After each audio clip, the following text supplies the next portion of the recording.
And we are live. What's up, guys? Welcome to Fresh Fit News, man. We got Elijah Schaefer in the house. Let's get into it. Let's go.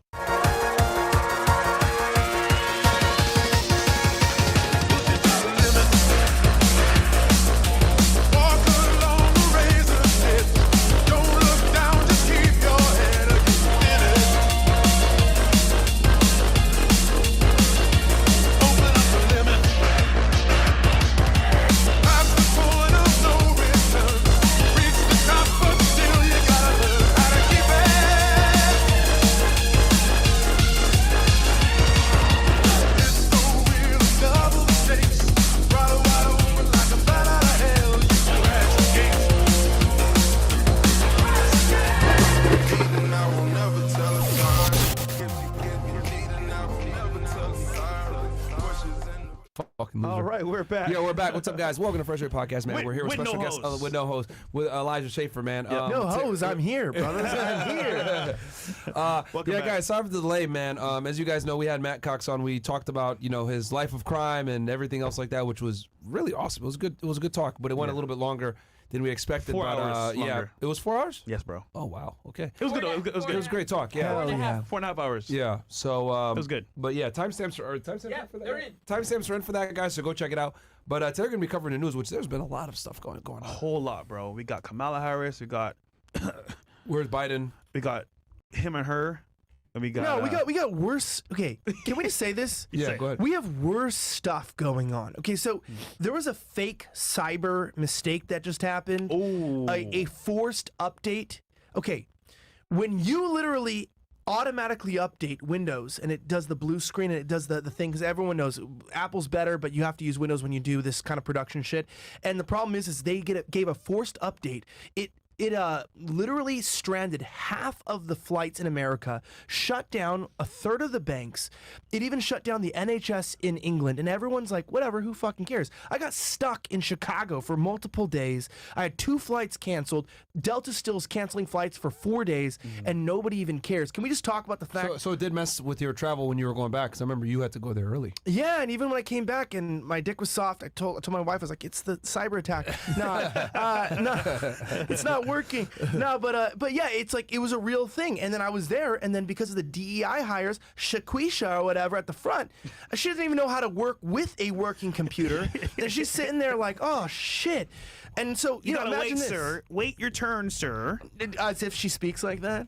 Yeah, you know she talk that way. Sir. Yeah. Sir. Yeah. You didn't even wait here. Nah, but it was dude, it was like 2-hour lines. It was shit, man. My flight got delayed, and everyone's acting like nothing happened. So they said that they're gonna do an update to a lot of stuff with these attacks, and they're gonna wipe out some documents from CIA and FBI records. Okay, can we just say this? Do you remember when September 11th happened, and the corridor of the Pentagon that was currently under construction happened to be where the servers were that held the financial records, and then we lost over $1 trillion or more of Department data. of Treasury, yeah. Magically. Correct. And so you don't think that during this time they're doing massive cash transfers? You don't think it's weird that this attack happened the night of the RNC, the same week that Trump was assassinated or attempted assassination, the same week that Biden stepped down, the same week that Netanyahu from Israel is in the United States, the same week, what else do I need to say? Like, do you not think that it's fishy that this happened right then and right now? Of course, man. It's like, now's the time, bro. Like, Mr. Beast, get on it. Kris, if you want to traffic children and shit, now's the time. You know what I mean? You don't have to text them anymore in private chats. You can just order them to your door off of a Wayfair. You know what I mean? It's like no one's tracking you. Yeah, it's a lot going on, bro. No, it was crazy. I mean, I was glad I was able to get back, but I came back sick, man, from the RNC. Like, it was pretty bad yesterday for me. I was like, what the hell? You guys can still hear it in my voice. Hence, no Fed Reacts. Yeah, well, see, I didn't do Fed Reacts yesterday because did you get sick too? Too many gay people in one room. It was. They were all happy. Yeah. Well, yeah, they were very jolly. They were jolly. Grindr went down basically. They were jolly in Milwaukee. people. Yeah. Did you see? You know, Fleckas. I was laughing. He was showing a video where this guy was looking at Grindr, and it was saying like Troy is like 20 feet away, like whatever, like Blake is 10 feet away, and he goes, bro, straight people. We have to go on dating apps, and like you're glad you meet a girl 15 miles away. You know, you're like, oh hell yeah, like we might be able to meet up. Yeah. And he goes, and gay people are just like Troy, and they look at him. He's like down the hall, and he's like, bathroom now. Yeah. And they just meet up and they just, you know, they work in a different measurement, he said. He's like, they work in feet. So that's like, it's not bad. Hey, yo, pause, nigga. What the heck? That is crazy. So it tells you how far away they are? Like that close? Well, the thing is like, what was funny, I'm sure you saw this, Myron, is that everyone was saying, okay, Grindr it was the hot spot of the week, right? In Milwaukee, in Wisconsin. Yeah. And everyone's like, oh, it's all these old white guys with these fake gay profiles. No, bro, the Republican Party is gay. Like, they're not, it's not an inside, it's not like no one's got fake profiles, bro. Like, everybody's, if you're not gay, you probably can't join the party. You know what I mean? Like, everybody's kind of gay. It's the controller elite class. Like it doesn't represent America, but you know, even Elon Musk's kid is trans, right? We could talk about that later. And you know, he disowned him or whatever. But everybody in the elite class is like kind of gay or trying to go to war in Palestine. So see, I'm glad I didn't go to that event, man. Anyhow, I'm happy here in Miami. Okay. Yeah, of course, dude. This is a crazy place. Very crazy. Okay, first talk of the day is going to be Kris from Mr. Beast. Is he a P word? Yeah. Yeah. This news just broke out today, right? Yeah. Yeah. And what it's crazy happened with because a lot's happening where they're discovering things about Kris himself and what he did in the past. Even Sneaker brought up as well that he did some stuff that was kind of questionable in his past. Yeah. And there's an article on X, I believe, Billz, you can bring it up, where he speaks about like him talking to a minor. Twitter page, FNF News. Yeah, Fresh Fit News right here. Yeah. There's a minor he's talking to about some weird stuff. Very weird stuff. So here's an article right here. Kris Tyson from Mr. Beast has been messaging a male minor since the minor was around 13 and Tyson was 20. That's wild. weird. Dude, 13 years old is kind of wild, though. No? Why? Okay. Like, bro, that's weird, Why bro. don't you give me like, hey, do you agree with me? Yes. Objectively, yeah. like, I'm an adult, bro. I'm past 18. Why am I texting a minor? That's weird. Well, like the only way you should be texting a minor. Let's clarify this. There's like several occasions where it's cool. Hey, can I pick you up with my son? Are you guys at the soccer game? Can we pick you guys up? If you're a dad and it's your kid and he's with his friends and you're like trying to find out where they are, another okay time to text a minor. Hey, so my daughter is coming over. Please don't do anything stupid or I'll fuck you up. You know what I mean? That's cool. Hey, you want to see a sexually suggestive meme about hentai porn? I'm going to give it to the crowd here. Is that appropriate to send to a minor? Yes or no? Probably not. Hell no. It's probably a big no. Who watches hentai in the first place? That's just weird. That's what this was about, though. Yeah, This was about, like, this wasn't... Okay, what I'm confused about with white privilege is Dr.Disrespect, okay? Yes. I got to be careful here, but from my understanding... Do you want to switch to Rumble? No, it's cool. It's cool. It's cool. No, I'll be very cool here. From my understanding, am I wrong here? I was kind of out of the country. I was kind of off here. Didn't he get canceled for texting a 17-year-old some slightly inappropriate questions? He did. Okay. So that's obviously, like I've been living in Australia. My family's Australian. I'm a resident, right? In Australia, they have different consent laws there. It's a much younger age. I'm an American, so I'll just stick with 18. So anyone wants to quote me, I'll stick with 18 as my consent. But in other countries, like Australia, it's a first world country. Their consent is like 16 or whatever. And so that's interesting because it's like, okay, well, what he did was illegal in the state he did it in. But if you were in Texas or in another state or in Australia, it would have been legal. That's a whole other question, right? I'm not accustomed to that, but, you know, some people have that argument. But 13 isn't legal anywhere except for maybe like Mexico and then Saudi Arabia in 2009. So it's like, you know, like it does seem weird to be texting a 13-year-old in general. Yeah. Like about even normal stuff. Yeah. But sending edgy suggested memes. Why does a 13-year-old even have a phone, yeah, bro? should stop that. That should they be shouldn't illegal. even have phones. I'm just trying to say, like, why even send them? Give that nigga a beeper. Yo, where's your mom and dad, bro? Like, where's your parents? Give him a beeper, bro. Fucking a pear phone from a Nickelodeon. You know what I mean? what the hell, man? Not the Nickelodeon. Actually, no, Nickelodeon, they'll still get you because Nickelodeon. But you're sending them like legit cartoon. Is that that's what he was sending, right? Handsy-pansy stuff. Pull this up. Let's look at this And real it's quick, like, Billz, bro, if we can. At least Dr.Disrespect, did he send him any photos or anything? I don't think so. They were talking on Whisper with Twitch. Twitch, right? I don't know. If you just said I photos don't on know there, about that, but that's a whole other story, man. Like, You know, like Australia, you can drink at 18. So you go to the clubs, man. Like, this is why you got to be careful, man. In Australia, you know, the age of consent's 16, and the age of drinking's 18. And so it's funny because Australia is more strict of a country than here, and that Dr. Disrespect getting taken down for that, like, I would understand that if that wasn't every live streamer. It seems like I think what what's his name, Stretch? Oh, Sketch. Oh, Sketch. Sorry. Sketch, yeah. Shit. You gotta say you're very funny. You did it on purpose, didn't you? All right, but Oh God. I can't even think. Holy. Yeah, well, it's like it's kind of like weird. I don't like. Me and my wife talk about this a lot. That you know, the reason why we live in such a weird sexual culture is because they've gotten rid of all morality. Yes, and I'm no saint myself, so I'm not preaching to anyone. I'm saying this is that they've gotten rid of all morality. So everyone makes it like this whole idea of like texting a 17-year-old is the worst thing ever.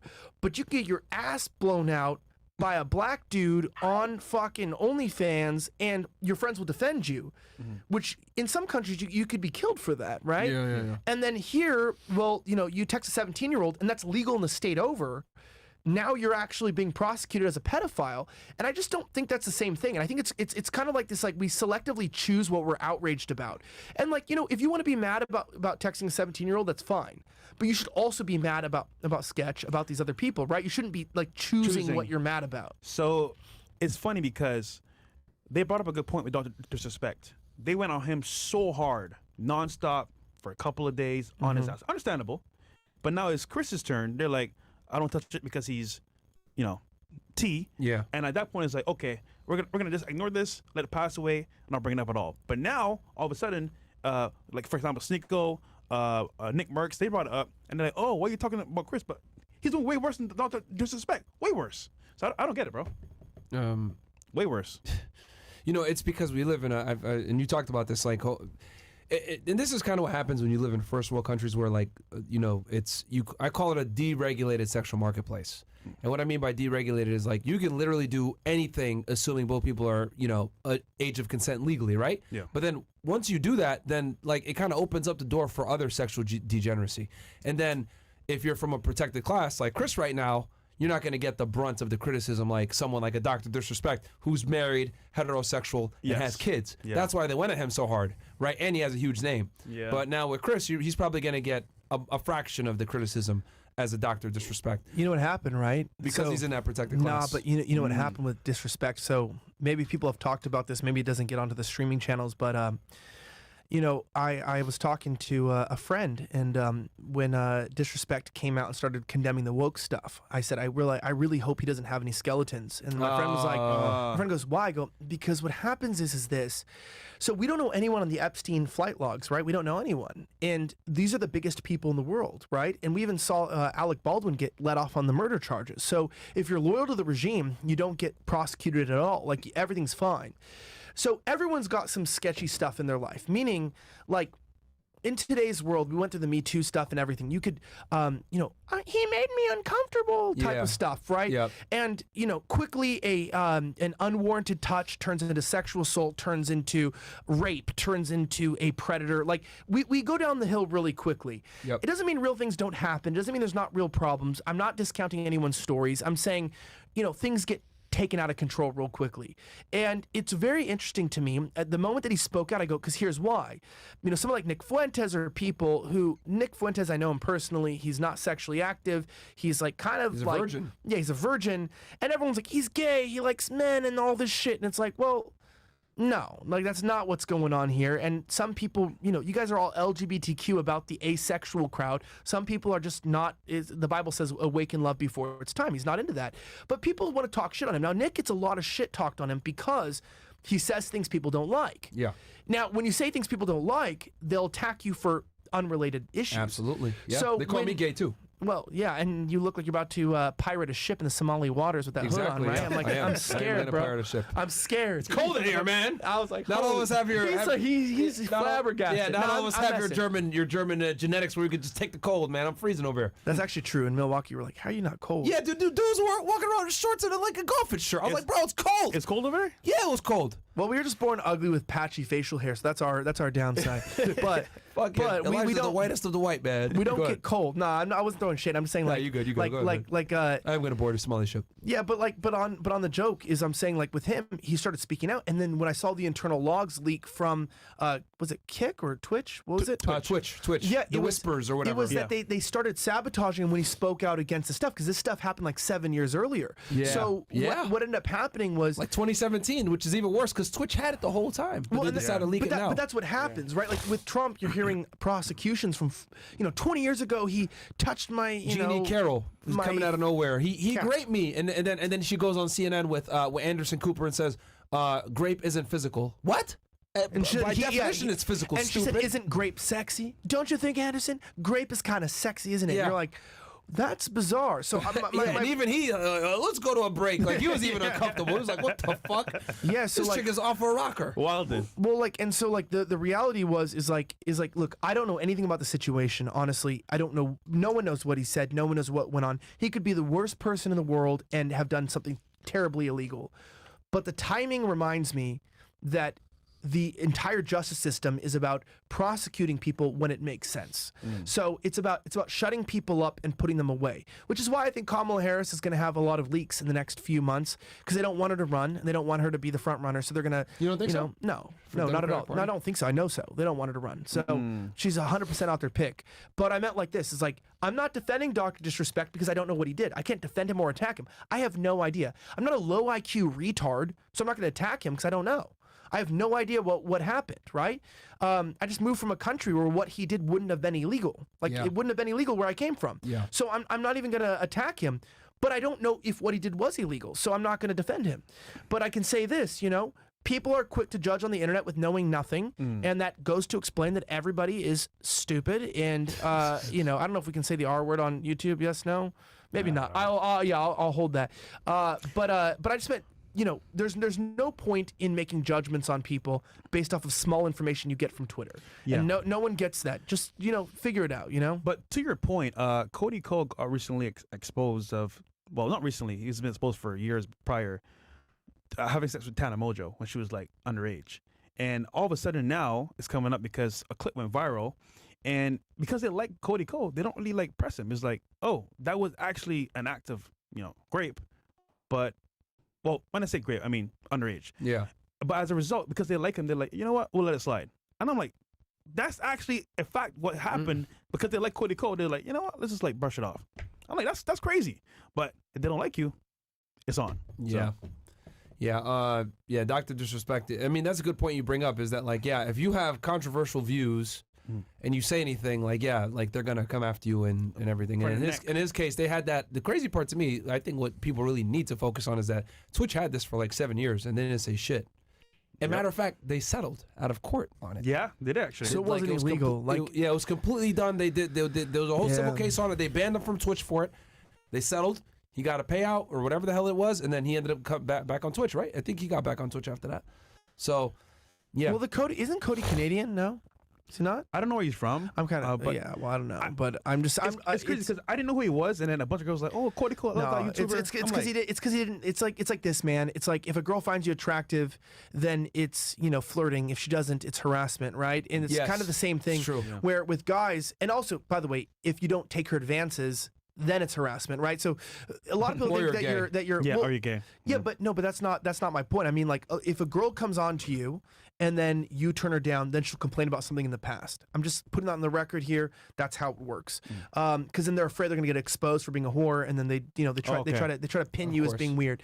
But I will say this is like with Cody Ko and these people is like, if Cody were to come out and start talking and condemning trans characters and all this shit, then he'd go to jail for this. Yeah. I'm being honest. It's not about the girl shit. It's like, if you call out the woke shit and if you start, talk, especially the J shit or whatever's going on, they'll demonetize you, cancel you, and it's a way to keep people in check. So you got to see with Cody Ko, that's an example of why people stay in line, because everyone's got some bullshit like skeleton. Even if it's like Alex Jones having transgender, adult content on his phone on the tab or whatever, he doesn't care, right? They couldn't Does get him he? on anything. It was years ago. It doesn't matter. It doesn't. It's probably a lie. Yeah, it doesn't matter. I mean, they can't get you for that. But now they got him for words he didn't. Like, he's not even the guy who took the lives of children from that elementary He school. got paid $1 billion. Right, but they got him on more charges than they did on the person that took the lives of the kids. Damn. So they'll punish you for saying something more than they'll try to punish someone who actually committed a crime if you step out of line. And I've experienced that. You've experienced that. You guys both have, and it's remarkable. And like someone said, it's a slow news week. No, it's not. It's what like the this hell is very are you serious. guys crazy? Yeah, like there's been so much stuff going on. Correct. Between the RNC, Trump getting assassinated, Biden dropping out. Cheatle literally just had her. Oh my God. Yeah, we're gonna talk about that. Yeah, we got that. Cheatle, guys, who is the Secret Service director. That she had to testify today in front of Congress, right? And that was we'll talk about that here in a little bit. But yeah, this whole Kris thing. Well, what's Mr. Beast gonna do?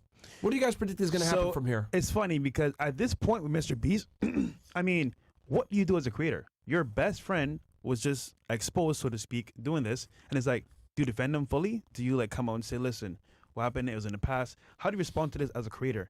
And I think for his brand itself, he's going to ignore it. Will it actually hurt his brand? I don't really know if it will. He's already too big to fail, and he's in line with certain people. So I think on some level, should you respond to this? No. Andrew said it earlier. He said you don't get to that size unless you have done. You have to have a certain agenda and certain values to get to that level, which I believe, man. I mean, if you think about it, like Mr. Beast doesn't make any content that's controversial. Yeah. He doesn't take any hard stances on anything. He doesn't talk about anything. If he's very careful. Even when he went, did he even give a take on Joe Rogan on anything? I don't think so. When he went on Rogan, like he didn't give a single take. No, he didn't give a take. He just talked about YouTube and like how he makes his videos. That's it. Like he didn't talk about.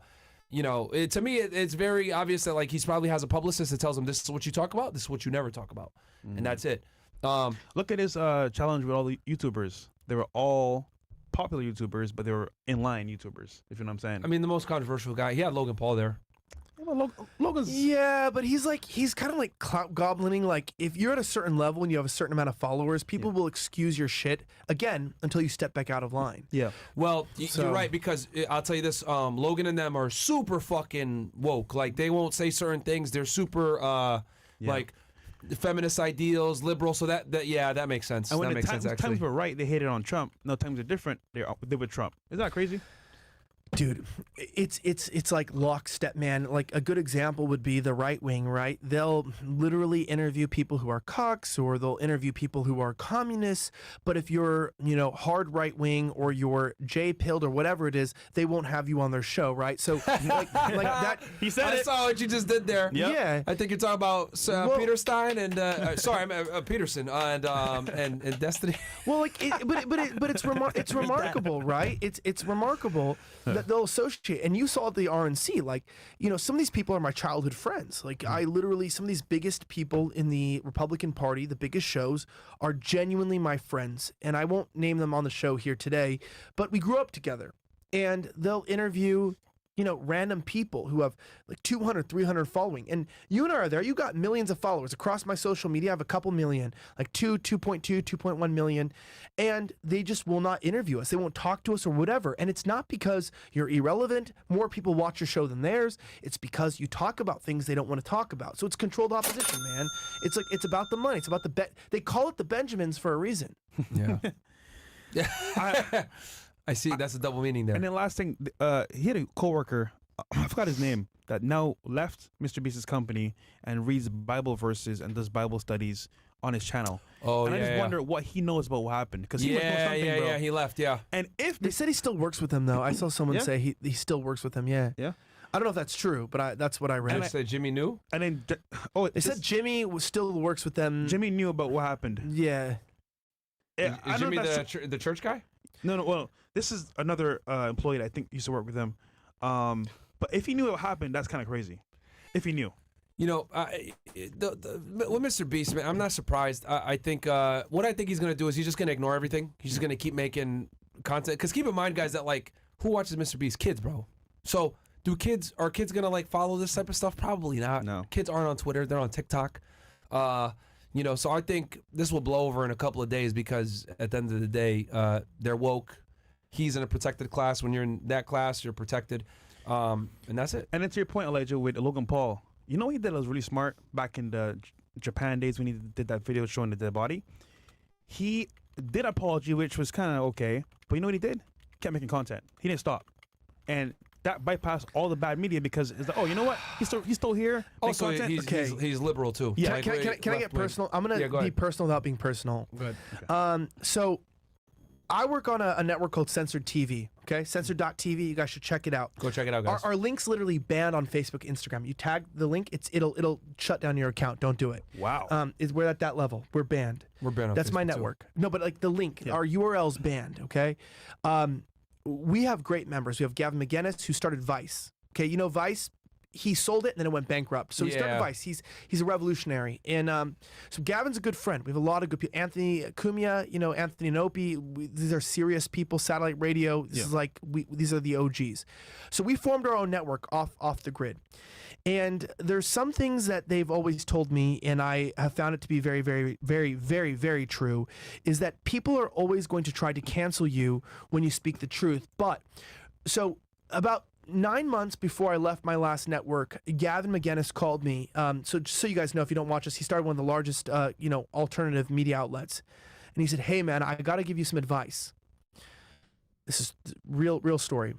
I was the height of my career, doing really well, you know, getting a lot of live viewers, making, you know, I'm not going to explain, making $12 a week.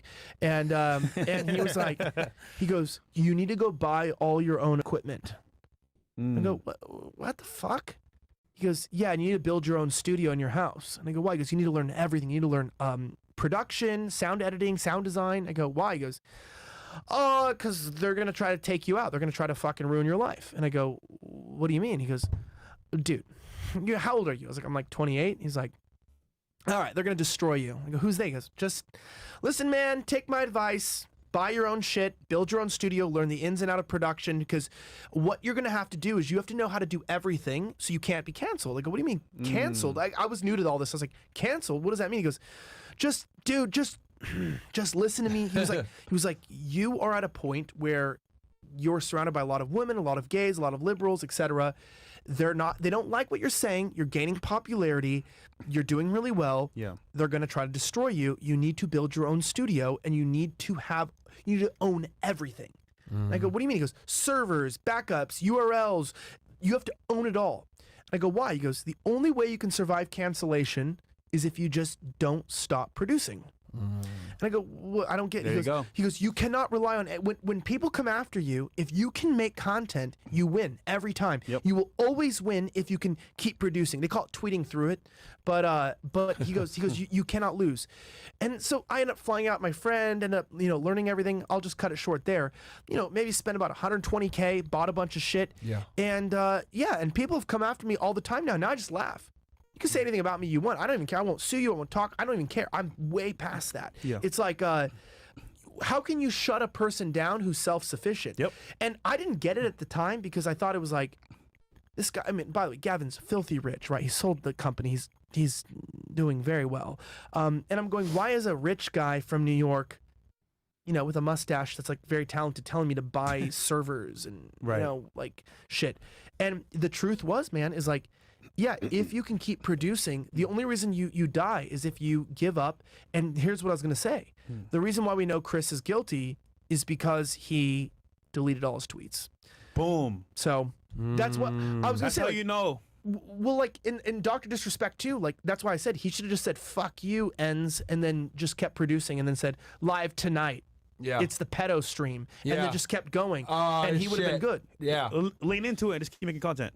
Yeah, but like, because nobody cares, right? I mean, we're in an ethnic cleansing in Gaza, so who, like, they can get away with that? Why? Because every day they go, oh, we're not doing that. It's not happening. We like our hostages, and they get away with it. So the way I look at it is, if someone tries to cancel you and they're wrong, just keep producing. And so Mr. Beast will not stop. He won't be canceled. But Kris deleting his texts, I would say no brand deals for him. Period. Going forward, he's not going to get any. So that's my opinion. You know who did that very well? Sketch. Even though I don't subscribe to his way of life, what he did was keep making content.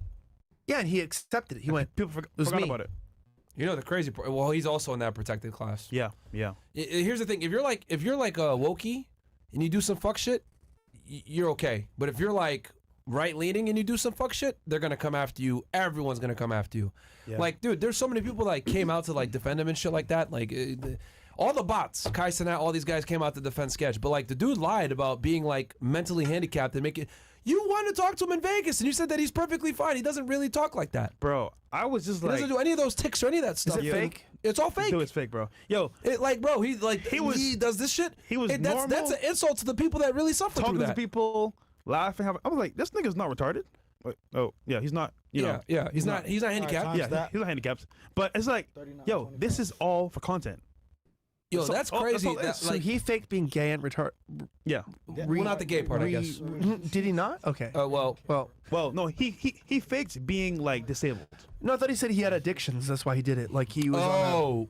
yeah, I don't know about that part. They call it I don't gay know. for pay. Oh yeah, I've heard that. Yeah, G for P. yeah, you've never heard that? Yo, A nah. lot of bodybuilders are involved in that. G for P. Yeah. They use a Oh, they shit. use a white substance that I'll just leave there to numb that's a real thing. Yeah. So What the hell? G for P. Yo, To numb the Banabasi man, skin, bro. yeah. Bomba clot. That Yeah, shit, that man. shit. But yeah, man. I forgot we're on YouTube, so I'm trying to be cool, but I'm saying like yeah. but no. I mean that's why I like Zerka. So I'm a big Zerka fan.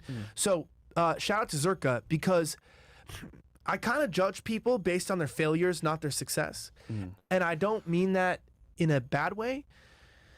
It's like, dude, okay, so women, I would say this, and no offense to you guys, but blacks, women, and gays coming after you, that's expected, right? Black people give each other shit, right? They're a clowning culture. They give each other shit. Yeah. If you can't take shit from black people, then you don't understand the internet. Yeah. Gay people are all about smoke. They're all about gossip. If you don't have a gay person coming after you publicly, then are you really going public? Exactly.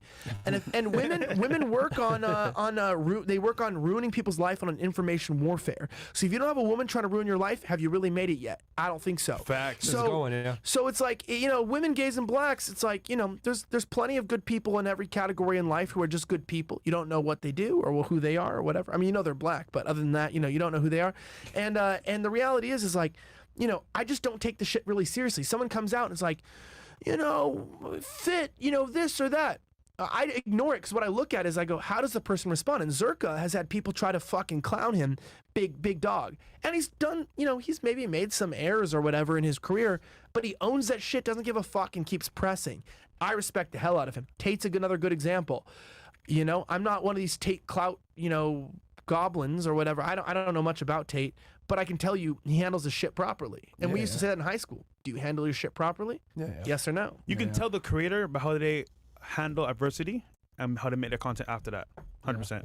But yeah, I think what Beast will do is he'll just ignore this, take care of Chris on the side. Chris is gonna probably lose some sponsorships, maybe a little bit here or there, but they'll come back to him. They'll come back slowly. They'll come back slowly because he's in a protected class, bro. Like people want that class to come in so bad, and they want approval. I mean, look at who's it, Mulvaney.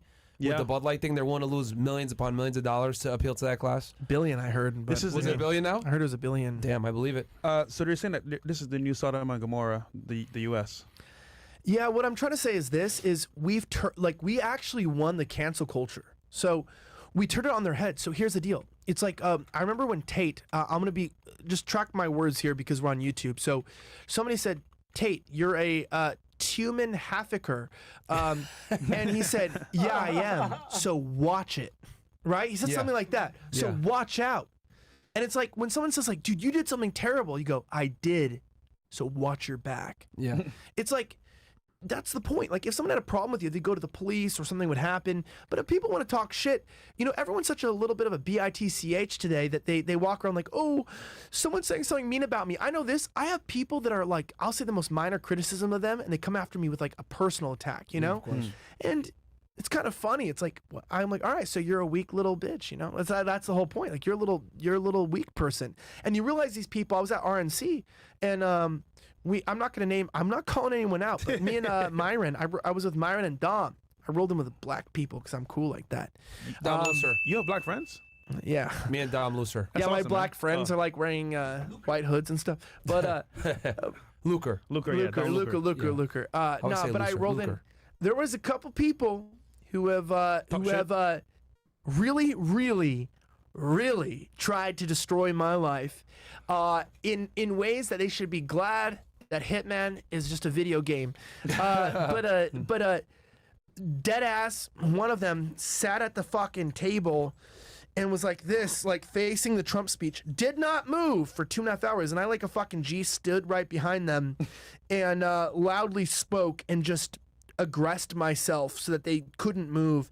And they couldn't even acknowledge my presence. Just like, it was like someone was dying. The point is, people talk a big talk online. Yeah, online. So, that's why Dr. Disrespect, I don't disrespect him for what people are calling him out for.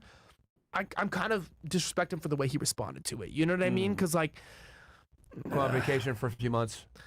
To me, everyone's a bitch until you prove yourself that, you know what, take the shit and just respond appropriately. Kris deleting his tweets shows me he's realizes he's guilty of something. Yeah. Something else we don't even know about. What tweets did he delete? Everything. Cleared his whole page. It's all zero. It's wiped. It's wiped. Oh, yeah. shit. Okay. Yeah. Wiped out. Damn. That's how you know, bro. Yeah. That's how you know. Well, even if, see, here's the thing. People just suspect that now. Let's say his tweets had nothing to do with it, but he just wanted to do it. Now it makes him look bad. True. So, all right. Okay, one. what do we, next story? Wait, the next story? Or what are we at here? All right. Joe Biden dropping out of the race. This was actually kind of crazy, man. This news broke out yesterday, actually. I joined a Twitter space for it. And it was, and the interesting thing is that no one has seen Biden for days. We all knew, bro, he's not going to be president. Come on. I mean, really? Joe Biden? Yeah. So, okay, for those of you that are unaware, he's very old. What is he, 82, 83 now? 81. 81. He's extremely old, guys. The guy was literally like, dude, he was doing talks in the 70s. Yeah. Think about that shit. Like, he was a politician like in the 70s. That's wild. Bro. I wasn't even born yet. Bro, he was in Washington, D.C. when Ted Bundy was running around killing people. Damn. That ain't Like, old. Yo, like He voted for George Washington, you know what I mean? It's like it's crazy shit, you know what I mean? Yo. Good for him. Yeah. So no one has seen him for days. At the RNC, he had mentioned, remember how that tweet came out when we were out there and it said, hey, if I get sick or something like that. And then next thing you find out, boom, he has COVID. And for some of you guys that forgot about 2020, remember, the people that are most susceptible during COVID are fat people and old people. Are the two classes of people where it's like damn near deadly. Now there's some reports coming out, I think, that are fake though. They're saying that like, oh, he's in a hospice or whatever. Who knows? I don't believe that. But I did hear from Laura Loomer put it out on tweets, and she's been pretty accurate about some things. That he is sick and that he was like on Air Force One. Yeah, it was pretty bad when he was on Air Force One, which is why no one has seen him. Which I believe it because we all know he has an ego. For him to drop out like this suddenly, just put out a letter and not like address it, because he said, "Oh, address this in a few days." He hasn't addressed it. I think he's probably very sick, and yeah, he can't run for another term even if he wanted to. And the whole DNC doesn't want him to run anyway. But what are your thoughts on this? Well, I'll leave it pretty simple. I yapped a little bit on the last one, so I'll leave it. No, bro, go ahead. No, I'll leave it pretty simple. That's your wheelhouse, my friend. Look, about 2 weeks before he dropped out, we did an episode on my podcast, Slightly Offensive. We're on Rumble, and we said that it was titled "Joe Biden Dead" at this time stamp, and we predicted he was going to drop out and not be a part of the race. 11 days before the assassination, you can look at my channel. We had literally an episode. They're going to try to assassinate Trump. Right. We predicted that it was going to be within months that they were going to attempt to kill him. And the reason why is I have friends that work in the White House. I have inside contacts. I'm not a prophet. Just I know people, and this stuff gets around, And as you saw with the grillings, of the Secret Service director, it's pretty incompetent individuals. But I'll just say this. They were never going to run Biden, and they didn't even plan on having him run this long. So they wanted to replace him earlier, but he was stubborn. So, never give an old white man too much power when he, is beholden to a certain class of people that he prays at a wall to, because this guy had the money, he had the power and the backing, and he thought he would last longer, but realistically speaking, he tapped out a little early. I'm honestly thinking that he's going to pass the baton to Kamala before the election. I don't think he can prove himself. You think he'll literally just like? I don't think we're going to see Biden complete his term. No. Damn. It's my personal I thought he opinion. would finish his term and then hand it off, because because here's the thing, we already know he's stubborn, so it's like it's already bad enough he's dropping out the race, especially after him saying I'm not gonna drop out. Remember he did an interview, was it CNN? Who did he go on with right after the debate, and he spoke failed. about not backing out. He said he's not gonna back out, etc. You know, you get up and you stand back up and shit. Like most energy I've seen him with. He did his speech a couple days later. So I was like, dude, this guy, he's gonna just fucking die trying this shit. So whatever. But I don't think he's. We know he's not running the country. So Agenda 2030 pointed out. I don't know if you read this. So you had Agenda 21, right, which was this idea of changing the world. Then COVID happened, so they adjusted things. And Agenda 2030 stated that they want to get a president in power, which we have now, by 2028, that was going to not lead the country, so people lost hope in elections. And then they would believe that a non-elected bureaucracy was actually running the country. And so that when they uninstall the president and they run the country from a deep state unelected bureaucracy, like people who, like a panel, that people wouldn't be freaked out by it. And you see that today, right? People are not freaked out by the cyber attack. They're not freaked out by him resigning. Everyone's jaded, man. Like everyone's getting pegged high on weed and is jaded. You know, that's the culture today. People are just they're not aware. They're not excited. They're asleep. And you know, and I hate to reference Star Wars because it's kind of gay now, but in episode 3, I think it was, when the Empire finally, strikes back, I should say, they say that, apparently democracy dies, with the sound of a roaring applause type of thing. I'm butchering the quote, but a thunderous applause. People clap as your democracy dies. We're a republic. We haven't had a fair election since JFK, at least a little bit before then. And now people notice. Obviously, Trump proved that in 2020, that it was an interesting time for our country. And now that it's being proven that they won't even run the elected, nominee for the Democratic Party, nobody cares, man. There's no riots. There's no protests. There's nothing. Even that girl was shot by the officer. And, George Floyd obviously caused riots. I mean, it was manufactured, but caused riots. And now people don't even care. People are so jaded and they're so struggling to survive. They don't care. Boiling water? Yeah, but they don't care. People can't afford rent, so they don't care. You'll see your Superchats go down over the next 6 months. I promise you that.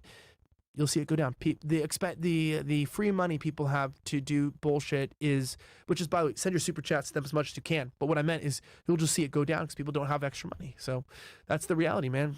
We went from 40% when Joe Biden took presidency, 40% of Americans were living paycheck to paycheck. As of last year, we were at 53%. In Australia, they're at 63%. And I think we might be up to 59 by the end of this year. So that means 1 out of every 2 person you see on the street doesn't even have $500 in their bank account. Wow. So don't give me this bullshit of like, who cares about shit? When you don't have money, you're not, it's called a order of importance, right? Survivability. People don't care about shit when they can't afford shit. That's my opinion personally, why they changed the economy as they changed the politics, because you can't get a real movement to affect politics if the economy's bad, because nobody cares anymore. They're just trying to feed their family. Yeah. Okay. Yeah, in 2020, dark, people still had money. People still had some of their money left, you know what I mean? Yeah. In 2020. Enough to riot and all this other bullshit. Speaking of which, we can read some chats. Good. Okay. Yeah, I'll read some chats and then we'll go back to the Sleepy We Joe. had one from last time. I believe it was Elijah's chat. Somebody's shit. He sent this in before, I believe. Oh, yeah, well, we were doing a Matt Cox one. Yeah, guys, sorry. We're going to read all those chats from before, by the way. Apologize for that. It's just that we wanted to get this show going on the road as soon as we can. And guys, do me a favor. We got 6,000 plus y'all ninjas watching. Like the video, bro. Oh, W. Rush Limbaugh. Oh, yeah. That's from last That's show. from before, yeah. W1775 Coffee. This is Sneeko out in Lebanon. Como says, hey, Myron, you pay any credence to the Manchurian candidates? I got a crazy real story where basically fucked around and found out, pull out of an airport and into a hospital where the last question asked was, are you here to assassinate Donald Trump? Reply, what the fuck? I don't know what you're talking about, bro. What? WFNF gang, Cox is a real one. Nothing I love more than seeing Cox on FNF. Okay, bro. That's so weird, Interesting topic. Saw on Twitter that this guy failed to make $1 million in lease payments. Wolf of Airbnb. Okay. Angelo says, W Show, very informative. WFNF, W Matthew, thank you for sharing their experience. Okay, appreciate that, my friend. Martin Fresh, I want to express my gratitude for genuinely caring about men in the bewildering world. I appreciate that. I had a tough weekend, but now I have the opportunity to watch the best duo in action. We got you, bro. Shout out to you, bro. Trevon Suki goes, this dude is real as fuck. Gotta respect the commitment. He did it to find out how far he could get. Crazy story, Cox. Thanks for sharing. Appreciate that. Yeah. Slightly offensive. I'm just here to sell dick pills. Thanks. That's Elijah? Elijah, yeah. And as he goes to the bathroom, saying, rub his own dick. Pimp Rogers. Pimp Rogers. As loan officer, I remember those good old days. Everyone was scamming to make it bank. AmeriQuest doing drive-by appraisals, LOL. Nina loans with landscaping making $500K. Charging 6 points on foreclosure bailouts. We all should be in prison. Yo! It was free reign back then, huh? Yeah, it was crazy, bro. Wow. Justin goes, what was it about the movie Gotcha that made it your favorite? Oh, then that was for Gattaca. Was that for Probably from Matt? From Matt. Okay. Reparation says, Fresh, you bang Kamala to save America? Nigga, what kind of question is that? Of course. Yes or no? I ain't gonna lie, friend. That was smooth though. Pim Rogers. That's okay. it. We good. That's it. We good? Caught up? Okay, cool. So we're back to So back to Biden stories. had a letter for him. Yeah, this is a backing letter out. that he And it was long as hell, bro. we can pull it up actually. Whole letter. But I just think, man, like Biden was just a figurehead to like be there Yeah, to talk to Trump and make some discourse, but he never was gonna be president, bro. it was his wife running everything. Yeah. Dr. Biden. Come on, bro. You would think. I don't think she's a medical doctor though. Is she a medical doctor? Look that up. I think she's like a PhD. Who knows, bro? Yeah, I don't think she's a real doctor. Like Either a med way, doctor. it's messed up. Hold on 1 second. Yeah, here Mo, we can go. you look that up for me? Here's the post. Okay, so this is the letter that he wrote, right? So, It's kind of long. Hold on. Let me see. If I My can fellow read it Americans. for you guys. Fresh, can you read that? Because I can't see. I'm blind, Yeah. bro. Go ahead, Fresh. Over the past 3.5 years, we've made a great progress as a nation. Today, America has the strongest economy in the world. That's not true. I'll say that's cap. We made historic investments in rebuilding our nation and lowering prescription drug costs for seniors and expanding affordable health care to record a number of Americans. We provided critically needed care for million veterans exposed to toxic substances, passed the first gun safety law in 30 years, appointed the first African-American woman to the Supreme Court, and passed the most significant climate legislation in history of the world. America has never ever been better, positioned to lead, and than we are today. I know none of this could have been done without you, the American people. Together we have overcome a once-in-a-century pandemic and the worst economic crisis since the Great Depression. We've protected and preserved our democracy, and we've revitalized and strengthened our alliances around the world. By the way, Fresh, I'll read the rest. Like, you are you suck. from First another need to country? phonics. Yeah, Wait, real fast because I'm from another country now. It's like 1:30 in the morning. I've been shooting since 8 a.m. By the way, on a real note, I become Dominican after 11. So not it's not it's no, but Random like, ass country. but it's absolutely true. Like I've been shooting since 8 a.m. Right? People don't know I run a couple news agencies. 8 a.m. Yeah, I've been. My son wakes up at 6 a.m. I've been up since 6, and we're at like 1 in the morning. And I run a news agency. We have a big one, Vigilant News, and then the Gateway Pundit. We're the second most read conservative website in the entire country, behind Breitbart. We're bigger than Daily Wire, everything. And I write a lot. I study a lot. I am kind of retarded on the side, but I also appreciate that. I am diagnosed autistic, by the way, level 2, which is it means that I can say stuff and get away with it medically. But on the real note, it's like, man, this late at night and going, you guys are troopers, man. This is like some good shit. How do you do this, man? Like, this is crazy. I don't know. I mean, we're just wild guys, man. We're with Just that late wild night guys? news. Shit, ninjas. man. That's crazy. It's, Here, I'll finish reading this thing off because Fresh can't read. Yeah, I didn't know what he was saying. Sorry, I'm not trying to be rude, but I was like, I was trying to cover This nigga for can't you. read, bro. What the fuck, man? This nigga like Floyd Mayweather, I'm man. not gonna hold you, bro. Bro, what the fuck, man? I can read outside though. It's like Spanglish, Dominican. It has been the greatest honor of my life to serve as your president. And while it has been my intention to seek re-election, I believe it is in the best interest of my party, translation, they're not giving me any more money, and the country for me to stand down and to focus on fulfilling my duties as president for the remainder of my term. And that, my friends, is where he pretty much nicely says that he's no longer going to run. I'll speak to the nation later this week in more detail about my decision. No one has seen this motherfucker in days, guys. For now, let me express my deepest gratitude to all those who have worked so hard to see me reelected. I want to thank who's worked hard to see you reelected. That one dude, who's that fucking weirdo that always tweets about him saying that? Harry Sisson? Yeah, that fucking weirdo. Yeah. I want to thank Vice President Kamala Harris for being an extraordinary partner in all of this work, and let me express my heartfelt appreciation to the American people for the faith and trust you have placed in me. I believe today what I always have, that there is nothing America can't do when we do it together. We just have to remember we are the United States of America, and it's signed, allegedly. So that was cute. You know, and this was released on the 21st of July, 2024. So, you know, guys, this is, I mean, we all saw this coming. We all saw that. I think what precipitated this and really got this thing going, guys, was the debate. The debate really fucked everything up, because what ended up happening with the debate is that you can no longer hide his inability to convey his ideas, his thoughts, because the Democratic Party for a very long time was like, he's fine, he doesn't have any mental ailments, no dementia, he's all right, he's perfectly fit to serve. His wife would shuttle him around all over the place, Dr. Biden, which, by the way, she's a doctor in education, she's not a real doctor medically. And the Democratic Party has just been hiding behind this for a very long time. But the debate was so goddamn bad that even on CNN, they were like, oh, man, oh, shit. And you knew it was bad when CNN is over here, like, criticizing his debating skills. So I think the debate, because here's the other thing, too, about debates, presidential debates. People that don't even give a fuck about politics watch the presidential debate every 4 years. It's like the Super Bowl. It's like the Super Bowl. Yeah. So, like, everyone and their mom watches it. There was, when I was looking at CNN, there was like 1.5 million watching.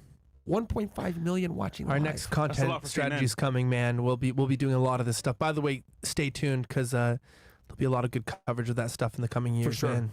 But 1.5 million watching. You, dude, that literally showed, like, the Democratic Party was able to hide it for a bit, but after that, with everyone watching, the whole country watching, But I just wonder, that debate was the beginning of the end. the letter that we just read, well, you just read, did he actually write that letter? Yeah, well, listen, can you bring this up, man? On Telegram, I sent this to you. Yeah. This name means nothing to you guys. Todd Starnes, who's like a 50 Cent's a reputable rapper, right? In the industry, he's like been around a long time. Yeah. If he says something about Diddy, you trust him, right? Yeah. Okay, can you bring this up on the Telegram? I sent it to you. Todd Starnes, bring this up. This is like, it's this old white guy. A lot of you guys aren't going to care, but this is like if 50 Cent spoke, right? So this guy's old, he's ugly, he's in politics for decades. He's someone that we should trust. Credible. Okay. He's not a conspiracy theorist. Very, very, kosher, I will say. Are you able to bring that up from the Telegram? No. I just sent to you right now. Oh, just right now? Yeah, Oh, right okay, now. I want you to bring it up if you can, because he actually debunked this entire letter.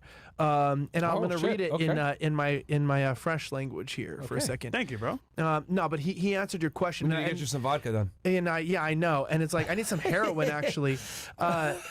Cocaine. So here it is. I'm doing this because I want your show to have credibility, and I want you guys to know that you're not making shit up to your audience. Yeah. Here's what he said: something smells. Why would President Biden announce such a momentous and historic decision on a Sunday afternoon on a social media platform? True. The letter that he posted was not written on White House stationery, and his signature appeared to be photoshopped.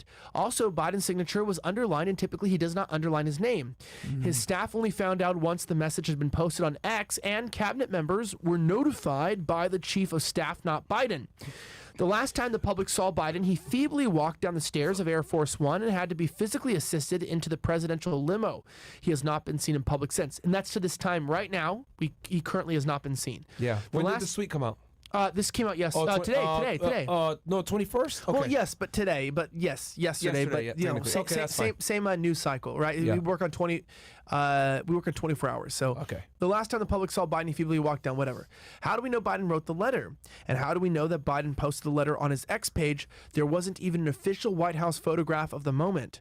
His brother Frank Biden told CBS News the health absolutely was a deciding factor in the decision, and then he told CBS selfishly, "I will have him back to enjoy whatever time he has left." This is, is President Biden still alive? Is he awake and alert? Is he in command of his faculties? With respect, we need to see proof of life. Now, Todd Starnes is not one to conjecture. He's go to his profile picture, click on that shit. This is a serious motherfucker. Watch, click on his. Go make it bigger. Click on that. Yeah, that's not a guy to like. That is a guy who's lived a conservative life, right? This guy's married to the same woman for 5,000 years. He saw the dinosaurs go extinct. He knows what's up. But he's Does like, he lean right, left? What is he? oh, he's a right winger, but but he's very fair. Like even the You can go left would back say out, he's very fair. All I'm trying to say about Pull this it back up. is His X? That letter was all I'm trying to say is that he's saying, hey, the signature is not verifiable, and we can explain that there's genuinely a real issue here. So, when I look at this, did you see the new clip from Kamala Harris as well today, where she accidentally almost said recording as she talked to an AI Biden? No, I didn't see that. Can you you can take that off the screen so you don't pull up porn or something, but Can you look up Kamala Harris today? Kamala Harris, Biden. You'll find the clip of her directly right there. It's on Twitter, recent. or where should they search Yeah, it? Twitter. It's like right here. She's outside and she almost says she's talking to an AI recording of him. They won't put him on video, and she's like, "It's so nice talking to his voice." And she stops today. This happened like 4 hours, 5 hours ago. Oh, shit. She pretends to talk to him on air, and it's not real. And it's like they AI'd his voice, and it's a recording. It's crazy. They won't be able to hold him forever. They won't be able to hide this forever. They're gonna have to come out at some point. And I mean, they said that he had COVID, and we all know COVID is deadly for old people, dude. They said he was a clone. Who knows nowadays? Yeah, clone. But You know, it's kind of sad because if you watch, I went Did back. you find it? Yeah, let's play this. While they, All right, 1 minute. while they find it, it's kind of sad because I went back and I watched. You guys probably might not remember this. I watched Joe Biden's debate with Sarah Palin back in like 2000 fucking 17? seven. No, it was sorry. like 2007, 2008. Joe Biden debating against Sarah Palin. Bro, he was a different individual, man. There's a beast. Listen to this. It is so good to hear our president's voice. Joe, I know you're still on the call, and See we've been that? talking every day. You guys heard it from Doug's voice. We love Joe and Jill. We really do. Go back. They Go back. Go truly are back. like Go back. family Go back to the beginning. Go back to the beginning. It is so good to hear our president's voice. Joe, I know you're still on the call, and we've been talking every day. You guys heard it from Doug's voice. Stupid. We love Joe and Jill. She said We recording. really do. Yo. Kamala really is an idiot, bro. Can we what's the tweet say? Is there a tweet? Can you imagine her being our president? Can you imagine a world where that's our president, bro? This is the fakest shit I've ever seen. Kamala almost said recording and stopped herself to say call. This is definitely a recording. Where's Joe Biden? Yeah, facts. They can't hide him Where forever. is Biden? Yeah, for real. Where is he? Where is Biden? Does it really matter though? No. You know, not like really. I don't mean to be rude here, but I'm kind of on this like, do we really need a president? Like clearly things are running without this person, and Who's really running the country? Obama? His wife? What do you think? does Kamala give good head is my question, but I Kamala! Probably pretty good since she's gotten to be vice president, dude. Yeah, I mean, to get that far, She's risen up the ranks. she's gone far ahead. And You know- she's a moron too, man. Like when she talks, I'm like, what did you just say? Like she's like the typical like female word salad that she throws around. I'm like, what the fuck did you just say? Like what? dude, so Hey, I've been man. tracking her. So people don't know this. If you're new to the show, I've been tracking this stuff for a long time, and I was tracking her back in 2019, actually, Oh, shit. at a Was she still AG back then? she was still giving sloppy toppy. You know what I'm saying? She was Kamala Harris giving you know, I'll just say this: whether you were hairless or Harris, she would still hit it. You know, so she was about and around and unburdened by time. But she was genuinely could not fill up in LA. So I'm from Hollywood, and she could not fill up half of a high school basketball auditorium when she was running. So she's a senator from California, right? When I was living there, I was born and raised in Okay, so California. she was a senator. She was a senator. In 2019. Okay. And So not she had only- left the AG gig at that point. Right, yeah. So she was a senator. She's Senator Harris. And she was not only a different person, she spoke coherently. And I think that's kind of one of the odes to women here, is they're like chameleons, you know? They sort of just like emulate whatever position they need to be in. As a guy, our blessing is a curse. The reason why we can be canceled and women really can't is that like we are who we are. So you cancel us in one position, we're same in another. But a woman can just change shape. You know, it's like a shapeshifter. Yeah, it's like a one demon. minute she's Indian, and then she's like black, you know? Yeah, her family owned slaves, right? They Literally. were slave Oh, owning. yeah. My family didn't own yeah. slaves. Her family did. And One minute is curry and then fried chicken. Yep. oh shit. No, All right. don't worry. No. I'm saying, you know, and here's the thing. So people don't know. I actually worked briefly for Gavin Newsom, the current governor of Oh California. shit! What was that like? Gay. Yo. I wasn't young I'll enough. tell you this: he's a great speaker. He's like a white Obama. I wish I was 9. I could have gotten ahead. What? I'm joking. It's a joke. No, He's it's, a comedian. He's a comedian. He's I'm a comedian. No, I'm saying the party is corrupted, right? I believe. Yeah. But party's corrupted. I said nothing. I said nothing. Run you. I said nothing. The point was that Kamala was there at a fundraiser and stuff. That was when she was senator. And you know, these people were different, but I kind of apply it to like, you know when you meet a girl that's a 9 or a 10 and she's got no personality because plenty of time. she's so hot that there's no Need to develop herself. That's what happens when ugly people become powerful. Oh, interesting. So, right, Okay. Politics is Hollywood for ugly people. And and so what happens is ugly people become powerful, and there's just not a real need to develop and to be a person anymore. So you wonder why Kamala comes off fake, or just like she used to be pretty sharp, by the way. You should watch old videos of her. Like even Biden and Kamala, they're very sharp. You know, Biden Ivy used to be League very kind sharp. of people. Watch the Sarah Palin interview, guys. Sarah Palin debate. You guys are gonna see a whole other Joe Biden back in like 2008, man. Damn. It's Yeah. fucking shocking, dude. But that's what I meant. Is that so ugly people can't like people think that hot girls are good at sex. That's a fallacy. Okay, that's a fallacy. You want a girl that's good looking but not too hot, because if she's too hot, she goes, "Oh my gosh, it's so big. Oh wow, ow."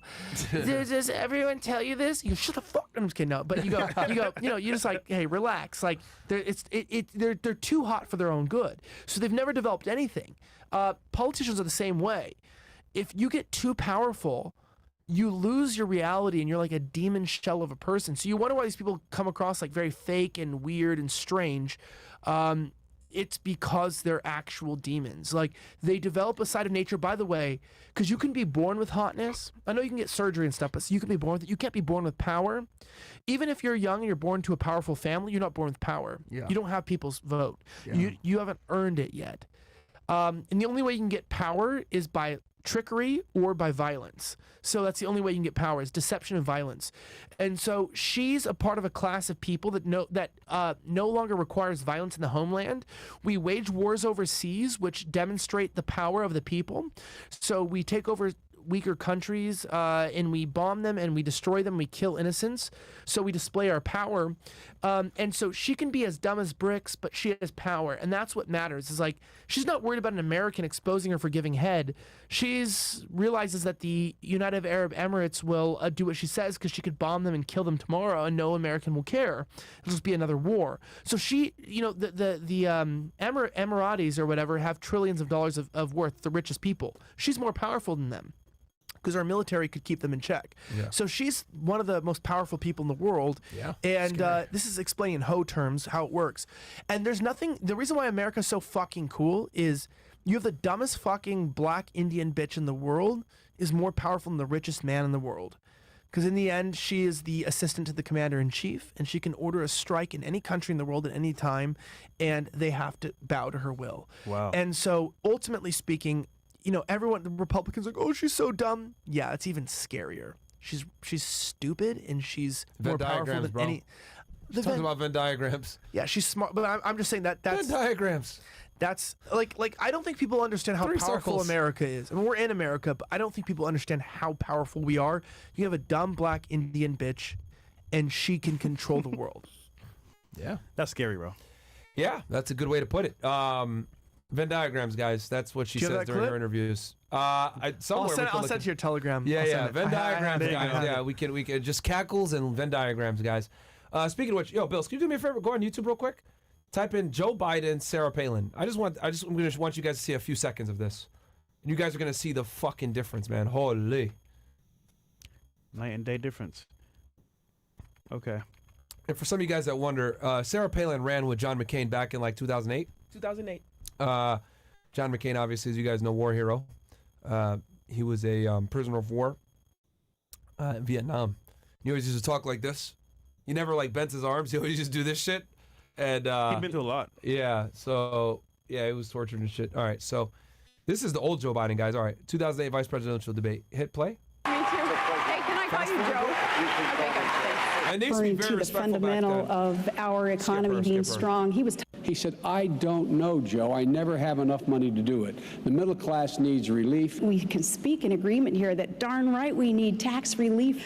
Barack had 94 opportunities to side on the people's side and reduce taxes, and 94 Go to times him. he voted to increase taxes. to raise taxes. The vote she's referring to, John McCain voted the exact same way. But if you notice, Gwen, the governor did not answer the question about deregulation. Right, guys? I may not answer the questions the way that either the moderator or you want to hear, but I'm going to talk straight to the American people. John McCain has voted 20 times. You guys see the night and day difference, man, and how he talks now? Yeah. That's not the same John. Chris, that's not the same Joe Biden. No. Smiling and shit, the typical politician smile. Well, like, this is a different man, bro. And and he was vice president for a while. I mean, Joe Biden. So he's done the most debates. If I'm not, is he done the most debates of any? Yeah, he's a master debater. I mean, like, he's getting off. You know what I mean? Like, I've seen him with his son Hunter, and he's smoking crack, and you know who knows what he's doing. But no. But what? He would say what? He's a master debater. He's actually good. So, what I meant is he's actually a career politician, and and yes, he also. I think he's done more debates than any said other the N-word more than any politician on the House floor. Yeah. So, really? Yes. Yes. Oh, real nigga, man. So I like him. This Joe Biden is not the same Joe Biden we have today. So I'm trying to say, bro. They say he's a clone. That's what they're saying. He died a while ago. Yeah, it's just that when you look at that debate, you're like, what the fuck happened, man? Yeah. Like my jokes fell so flat there. Everyone's looking at me. I was like, all right, never. It's too late. It's too late. It's all good. I got it. He's my nigga, man. All right. What do we got next? Real fast. Do you want to play? Did I send it to you? The video that you want to play, right? Venn diagram. Oh yeah. You got that? Yeah. What's the next topic, Billz? Hold on. After this video. All right. After Whatever. This, yeah. Let's hit this Venn diagram because this shit is funny. Yeah, actually. he said I've seen it, this so. clip. This is funny. But Just for context, we're gonna play Kamala Harris, guys, with Venn diagrams. Remember Venn diagrams, those 3 circles? Right. And then let's just see where they overlap. You will not be surprised because I have constructed a Venn diagram on this. Remember those 3 circles, how they overlap? I love Venn diagrams, so I just do. Whenever you're dealing with conflict, pull out a Venn diagram, right? And so, you know, the 3 circles.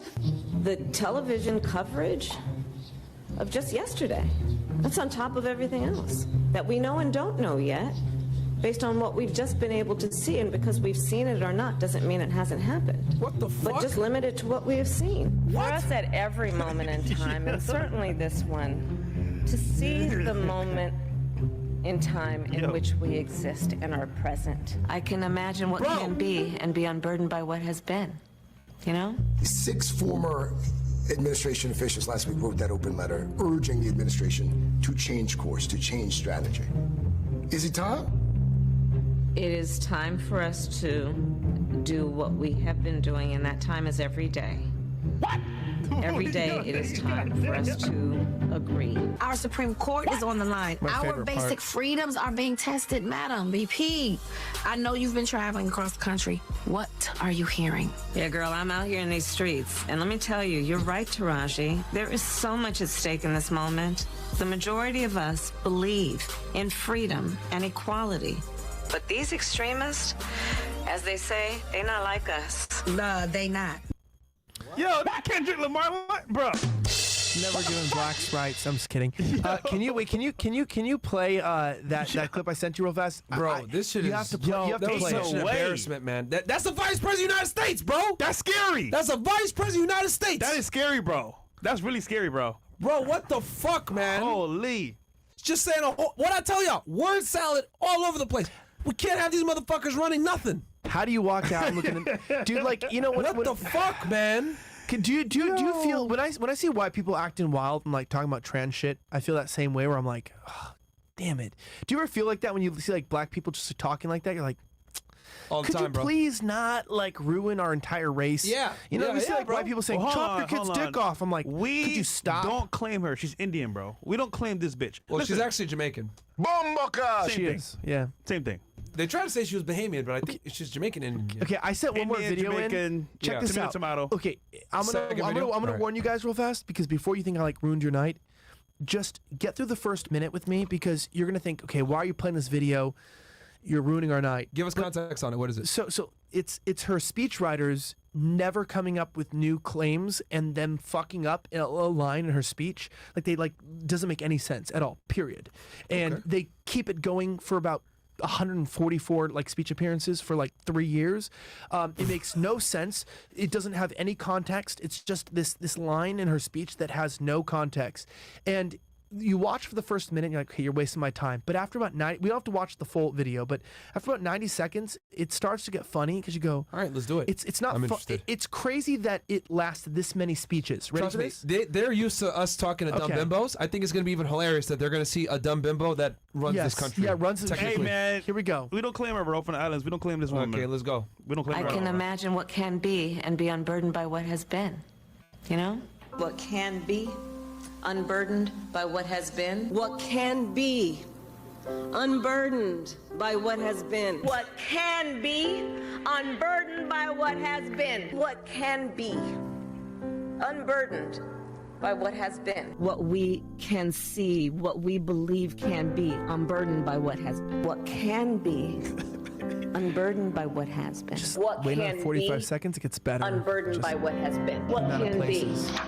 unburdened by what has been. What can be unburdened by what has been. Who we can be unburdened by who we have been. What can Just so be drunk there. You saw that? unburdened by what has been. Where we can be unburdened by where we have been and unburdened by where we are right now. What can be I nominate you. unburdened by what has been. What can be unburdened by what has been. What can be For example. unburdened by what has been. What could be unburdened She's by freestyling what there. had What been. could What be. can be unburdened by what has been. at her What face. can be unburdened by what has been. What can be unburdened by what has been. What can be No way. unburdened by This what many? has been. What can be Welcome to the fake simulation, my unburdened brother. by what has been. Unburdened by what has been, believing in what can be. What can be unburdened by what has been. What can be unburdened by what has been. What can be unburdened by what has been. What can be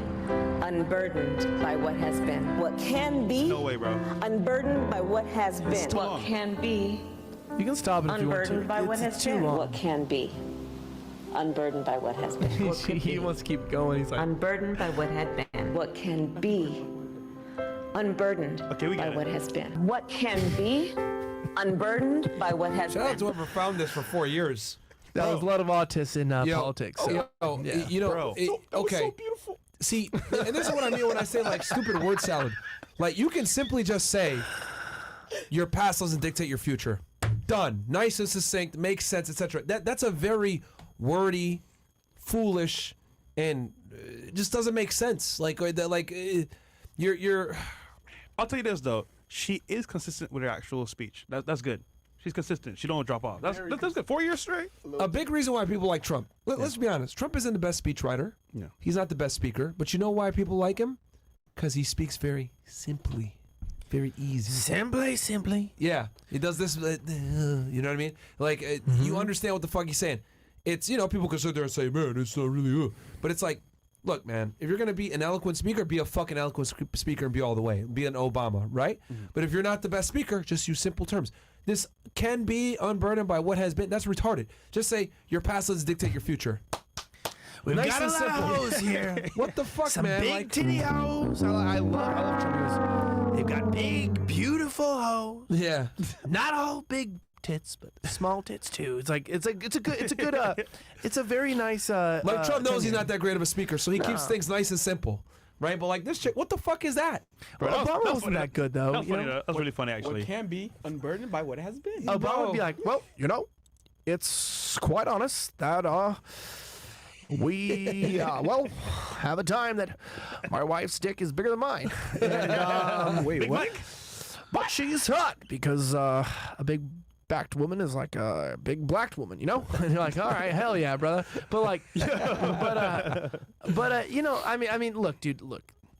He's not everyone's candidate, and I think that's why I said some of the comments were like, oh, the political night's gonna be like pro-Trump, anti-liberal. It's like, I think we need to get back to a point where, Trump has been doing some sketchy shit in the last couple of months, taking big back donors, from the military-industrial complex, from big Star of Davids, and stuff. Yeah, so we will remain critical, but I think you realize that American politics, if Trump couldn't survive this, he almost got, he got shot, a week ago. He actually did get shot in his ear. It's not a fake thing.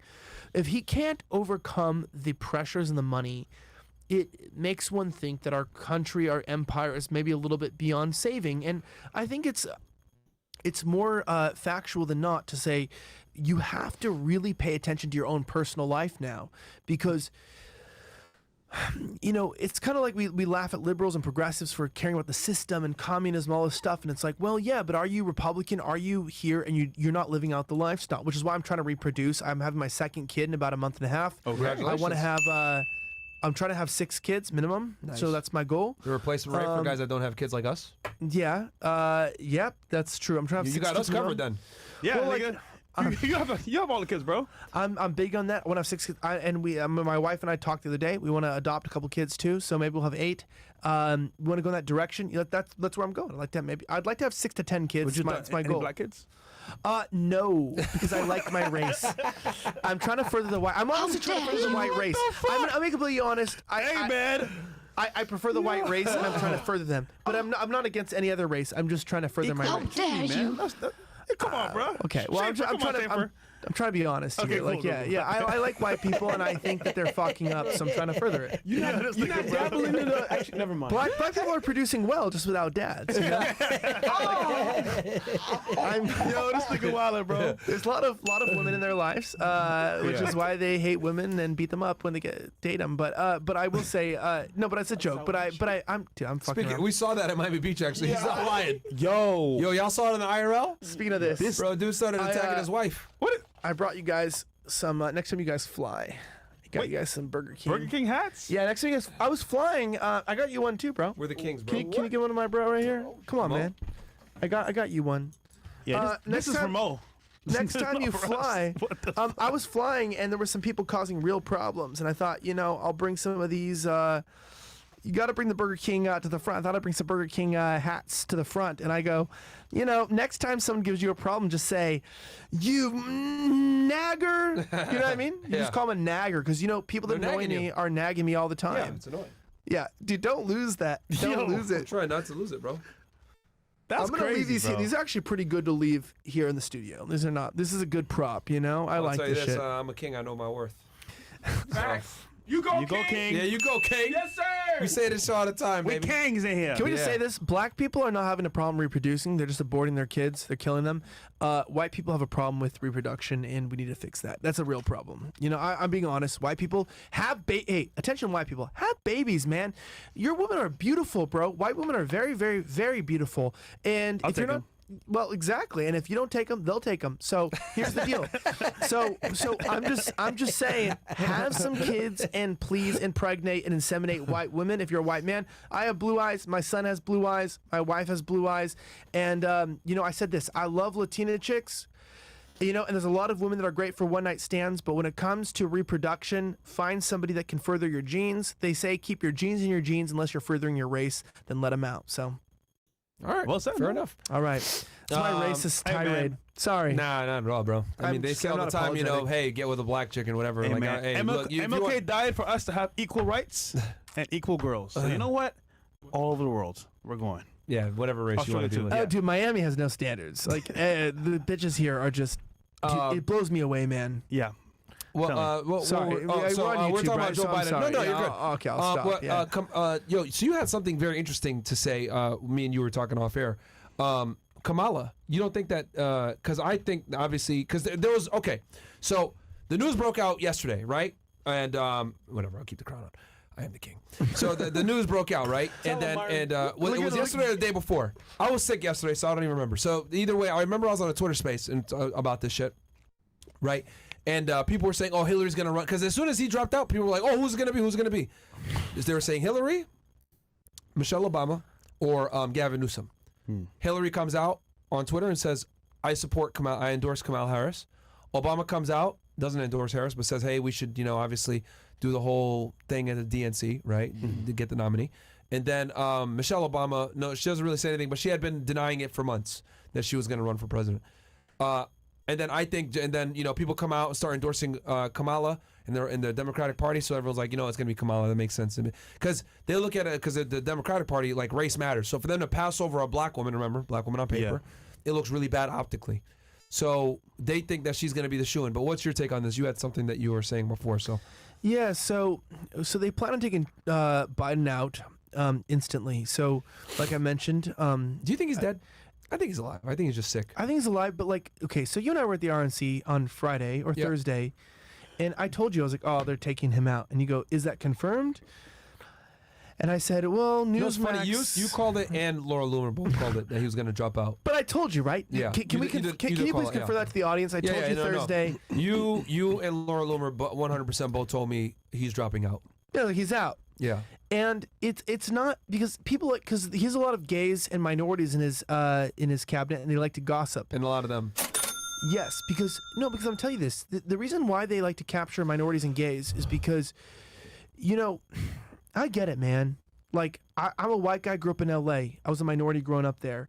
And when you're a minority, you get shit on, and you want to That's crazy that you're the minority as a white guy. Yeah. That's true, yeah. No. So you have a little bit of a prove yourself. Your race is dying. You have a... Okay, that's true, except I'm gonna make it survive. All right? We're on YouTube, but I'm about to bring in my Roman salute. I'm just kidding now. Okay. Black power. Yeah, black power. Your race is dying, nigga. Nah, we're alive. The white race will never die because we're the most diverse race in the world. We have green eyes and blue eyes and hazel eyes, brown eyes and black eyes and everything except for the fact that our skin is diverse. We have freckles and red hair and blonde hair. We're the most beautiful people. You squeal like pigs because your eyes hurt and your skin gets sunburned. Quiet, Haitian. Quiet, Haitian. Hey!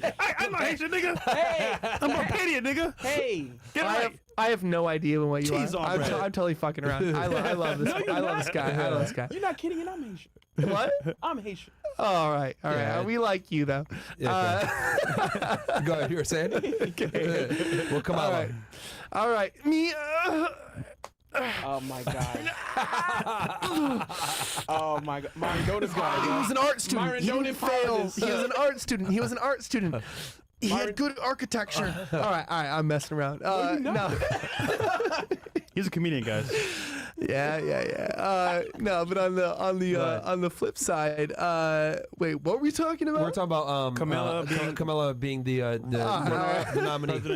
Because I think she's gonna be the nominee, and you were saying no. No. So I was messing around because I was saying the reason why like it's funny that like Laura Loomer will come out with this stuff and she's really good. Someone told me today they're like, hey, we all knew that he was going to try to get assassinated. I go, yeah, but okay, here's the deal. When I make an episode with a picture of Trump in a crosshairs of a scope, and 2 weeks before and say they're going to try to assassinate him soon, I'm betting my reputation on it. Like, okay, we all know that That's crazy. We all know Jake Paul's gonna win a fight, let's just say. Okay, but if you're willing to bet 10 grand on him on a betting site, that's much different than like, oh, I called it, bro. I called it. I knew Jake Paul was going to win. I know that. And it's like, yeah, but were you willing to bet 10 grand on it? Because in politics, all that matters is your reputation. Yeah. All that matters is whether you're accurate or not, right? If you don't take J money, then all that matters, like for me, all that matters to me is that I'm right. Because if I take J money, then I can say whatever I want. I'm always funded. Yeah. My funding comes from people that rely on me for accurate information. So when I tell my people they're going to try to assassinate him within the next coming 3 months, and he gets attempted assassination 2 weeks later, then I feel like my work is complete because I told them this is what their next step is. Because why? Because I have someone in Secret Service who told me that there is rumor that someone's going to try to kill him soon. So when I say I think it's an inside job, it's because I had someone tell me 2 weeks before they're going to try to kill him soon.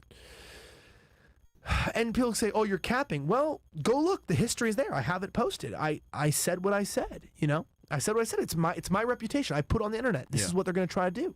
It's like, I didn't say this 5 years ago. So you do 4 think years it's ago. an inside job? It was an inside job. Oh, shit. I need to be racist again. Give me that shit. Okay. Again? Yeah. I need to... Again. Sorry. This is my racist hat. As a matter of fact, we could switch on over to the Kim Cheatle story next. We'll go ahead and continue on. No, but I'm going to leave on that. I'm saying like, okay, yeah, so people can say anything they want, but if you bet your life on it, like I'm betting my reputation, yeah, I know we're taking them off. I'll put it there. That's what matters the most. So I'm saying, in retrospect, that's why I know, like, you have me on tonight.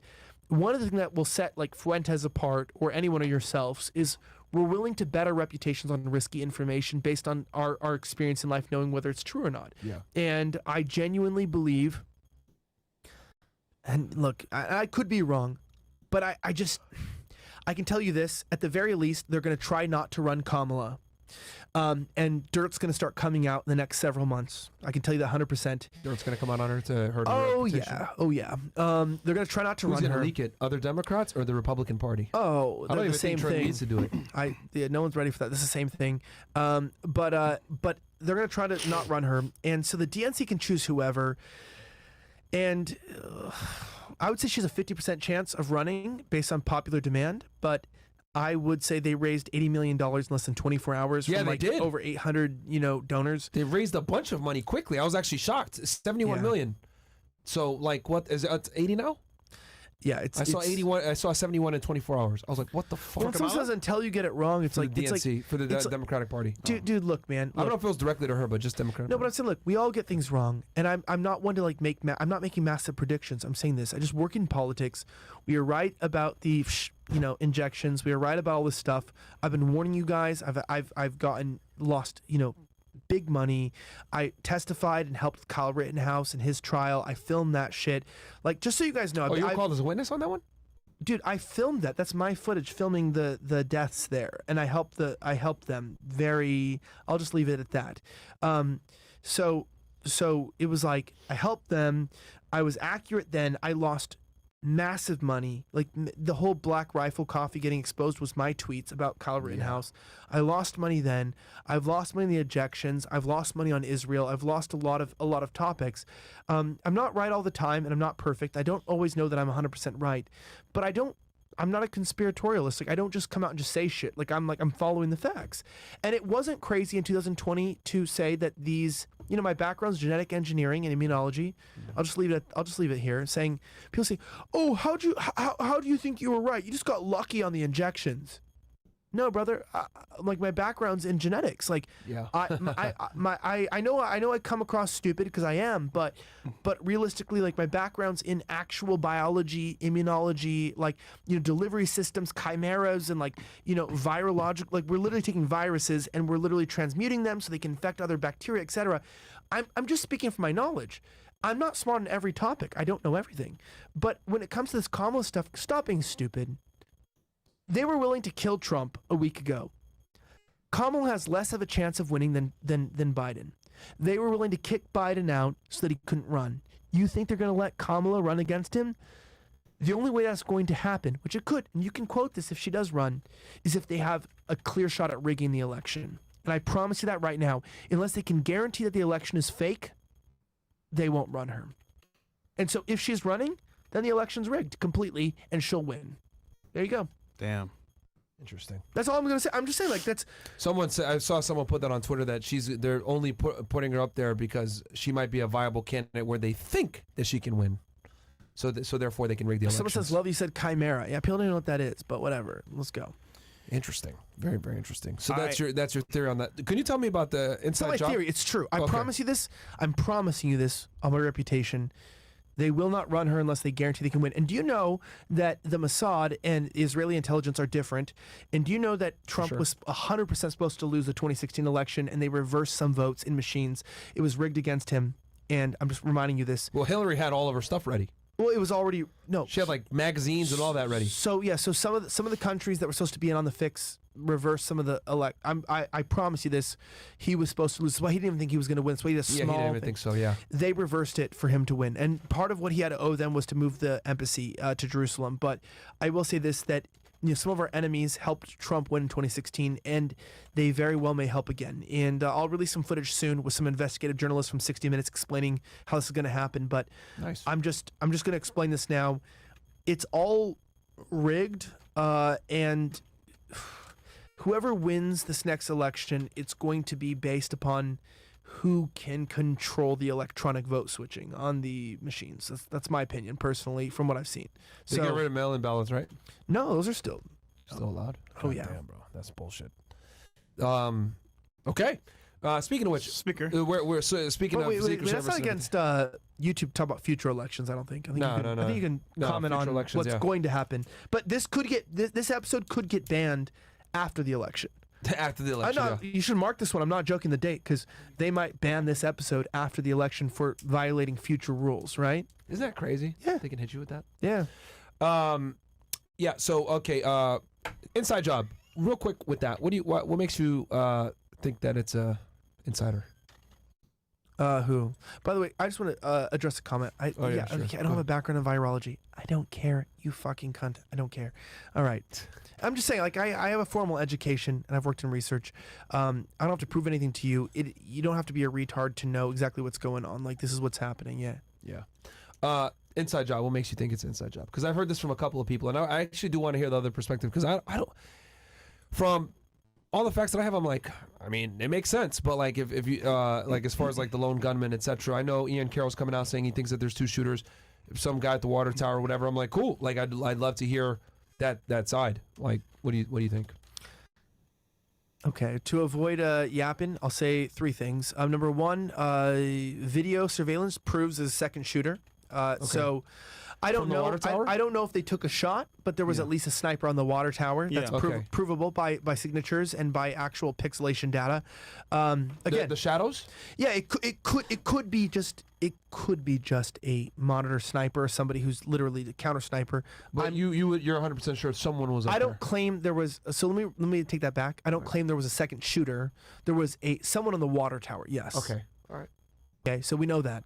What they were doing, I don't know. Okay. Fair. Some people say, yeah, whatever. We'll leave it at that. Number 2, this is beyond gross negligence and incompetence. I mean, I would have believed it if they didn't lie up front. Mm-hmm. You know, the slopes, all that stuff, that's all lies. And plus, you could there's video proving you could see the roof from where the Secret Service agents were. Mm-hmm. Okay. And they had drone she footage. Couldn't answer that question on the testimony. So did he see her first, or did they see after he shot? Like she couldn't answer. She that. said that they saw him with a rangefinder, and you know they took my lighter. So one of my he's here with me today. One of my friends bought me a lighter that has the N-word on it with the hard R, and the Secret Service took it out of my bag at the RNC and was like, "Really?" It has a picture of me. It says Chief Tard, and it has the N-word under it just for no reason. There's no reason. It's just on the lighter. And they took it from me for incitement or whatever, and yeah, I know it's insane. But yeah, I mean, you're gonna tell me these people couldn't pick up on a guy with a long rifle? Like, I don't know. I don't buy that. So I definitely know it was beyond gross incompetence. Okay. And then third, going back to her testimony today, the stonewalling. She said that she would not fire anyone. And that, she wouldn't answer, she'd fire anyone. If you're not willing to fire anyone, listen, if you fucked me over as a man, like let's say I'm a DEI hire, okay? I am trying to read a letter from Joe Biden on Fresh and Fit podcast, and I'm fucking it up. And I'm so joking, man. I'm actually retarded. I tell people I'm actually stupid. I'm literally cannot believe I graduated college. I'm that dumb. No, but meaning for me, I found myself in those situations. We're good? We're good, man. Oh, you seem like you were taking that personally. No, nigga, I'm listening to what you're saying, bro. All right. It was a joke. Video. All right, it was a joke. All I was gonna say is, if someone's fucking with me or talking shit, whatever, like friends here, right? And something bad happened, and it was like, yo, by the way, like Fit, like he fucked up the letter, and it fucked up, and someone died from it. I'd be like, yeah, he's retarded. Fire him. Like, bye, buddy. The fact that she wouldn't throw anyone under the bus means that it had to have been institutional from the top down. So, like, if you had an agent who was just stupid, because we've all worked with stupid people. You guys have, I'm sure you fired plenty of people in your life, and I fired many people. It's really hard to fire in the government, though. Yes, but if they did exist and it was clearly incompetence, you would just call him out. Look, Sergeant whatever just didn't show up. He was hungover and didn't show up. He slept with a prostitute. They've done this before in previous, with Trump. They had Secret Service that slept with people in South America, Central America, right? And they fired them because they were sleeping with prostitutes. No one was like, oh, I can't believe men sleep with prostitutes. They were like, yo, when you're security detail for Trump or for Biden, you can't be bringing prostitutes back to your room because it's compromising. They got fired. They didn't fire anyone. She won't fire anyone. I happen to believe 100% that that proves it, because you would know, because there's names, and as one of our congressmen said, there's names and you should fire them. So that's why I feel like it. We got some clips here that we're going to play for you guys. Let's go ahead and so as you guys know, Kim Cheatle is the director of Secret Service. She worked for the Secret Service for 25 to 29 years.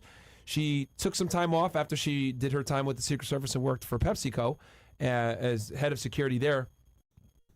That's why they make fun of her, call her Cheetos. and then she came back to the government after she worked for PepsiCo, and she got appointed by Joe Biden as the head of the Secret Service. Yeah, here's a clip from Nancy Mace. Actually, we saw her speech, if I'm not mistaken, at the RNC. Nancy Mace. She gave a speech, I think, if I'm not mistaken. Like Cheetos the chips? Yeah, she made. Yeah, you saw her, bro. And is she what? Is she hot for political situation now? I would tap. I would too. All right, let's hit play. Yeah. Top what? Top water? Committee. Yes or no? I'll have to get back to you on that. That is a no. Have you provided all audio and video recordings in your possession to this committee, as we asked on July 15th? Yes or no? I would have to get back to you. That is a no. You're full of today. You're just being completely dishonest. Mr. Chairman, Mr. Chairman. Chairman, I want to. Come on. We have to maintain decorum in this committee, no matter how Have you provided upset we any and get. all memos to this committee that we've asked you on July 15th? Have you provided all memorandums within the Secret Service?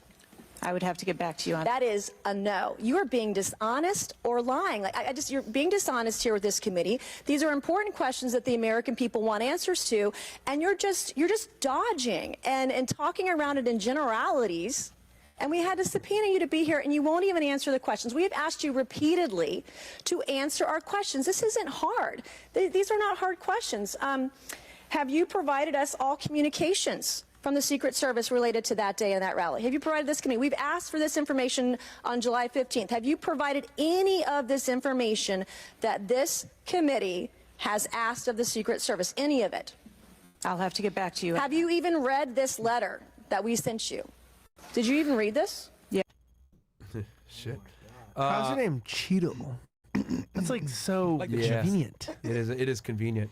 We got some other clips from the thing, man. They were grilling her, bro. I'll tell you this, though, bro. She knows how to not ask the questions. They subpoenaed her, which means she had to show up, and she had to answer questions under oath. And if she doesn't, so one of the people were saying that she perjured herself. They were trying to say that she was lying. Damn. I wish I had a hood on right now too. Everyone's got a hood on. Hey, man. I feel like I'm missing out. New video shows that the Secret Service perch at Trump's Butler rally had a full view of the roof where the shooter carried out the assassination attempt. Damn, somebody actually went ahead and filmed it. I'm going to mute this for a second so we can talk over it because it's got no sound. Okay. Yeah, so that's the perch right there. And this is behind it. So this is where they were posting this building, Secret Service and FBI, so they could see the shooter perched directly. Wow. That's where he was at right there. They cleaned it off. And by the way, I don't know if you saw the clip, but Cheatle got owned. One of the congressmen asked her, he goes, have you visited the site since this happened? She was like, no. And he goes, well, the shooter was there like 3 times. So the shooter has visited the site 2 more times than the head of the Secret Service. She's like, yeah. So like she hasn't even been there. She didn't even review it. I have an answer for that. That's crazy. Yeah. Let's go to the next video real quick. And AOC? Yeah. We didn't watch this yet? No? No, we don't watch it. Okay, I've seen this This is your clip. You tell us about it. So let me tell you this. So I've watched Fresh and Fit, and I never knew how dumb bitches could be, right? Like I never knew. I know, it's crazy. My whole understanding of Fresh and Fit has changed because I'm going, their patience is greater than any man in the world, man. Be married for 6 years and you'll learn patience. But anyway, AOC is one of the dumbest bitches. Still would, yes, no? Would tap, yeah. Yeah, would she's too. Hell yeah. Hell yeah. I've never heard her make sense. And when AOC is even looking at the head of Secret Service being like, you dumb bitch, you know the shit's wild. Yeah. Watch this. This is, by the way, somebody who doesn't understand guns, is from New York, a bartender. If a bartender looks you in the face, she's a bartender and says, you are a dumb bitch, you know it was an inside job. Check this out. Right. Here it is.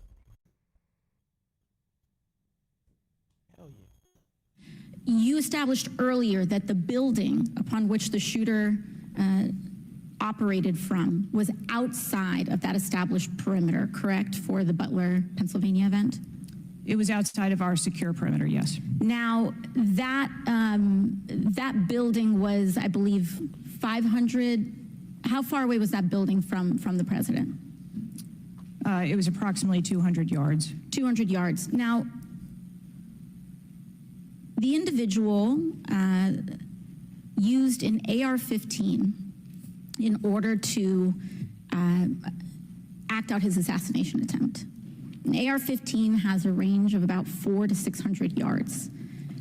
My question is, why does the Secret Service perimeter, why is the Secret Service protective perimeter shorter than one of the most popular semi-automatic weapons in the United States? There are a number of weapons out there with a number of ranges. Again, an advance was completed. The determination of the perimeter, I'm not going to speak to specifics, but there are a number of factors that are taken into account when we determine our perimeter. Some of it has to do with terrain, some of it has to do with buildings, some of it has to do with assets and resources that are available.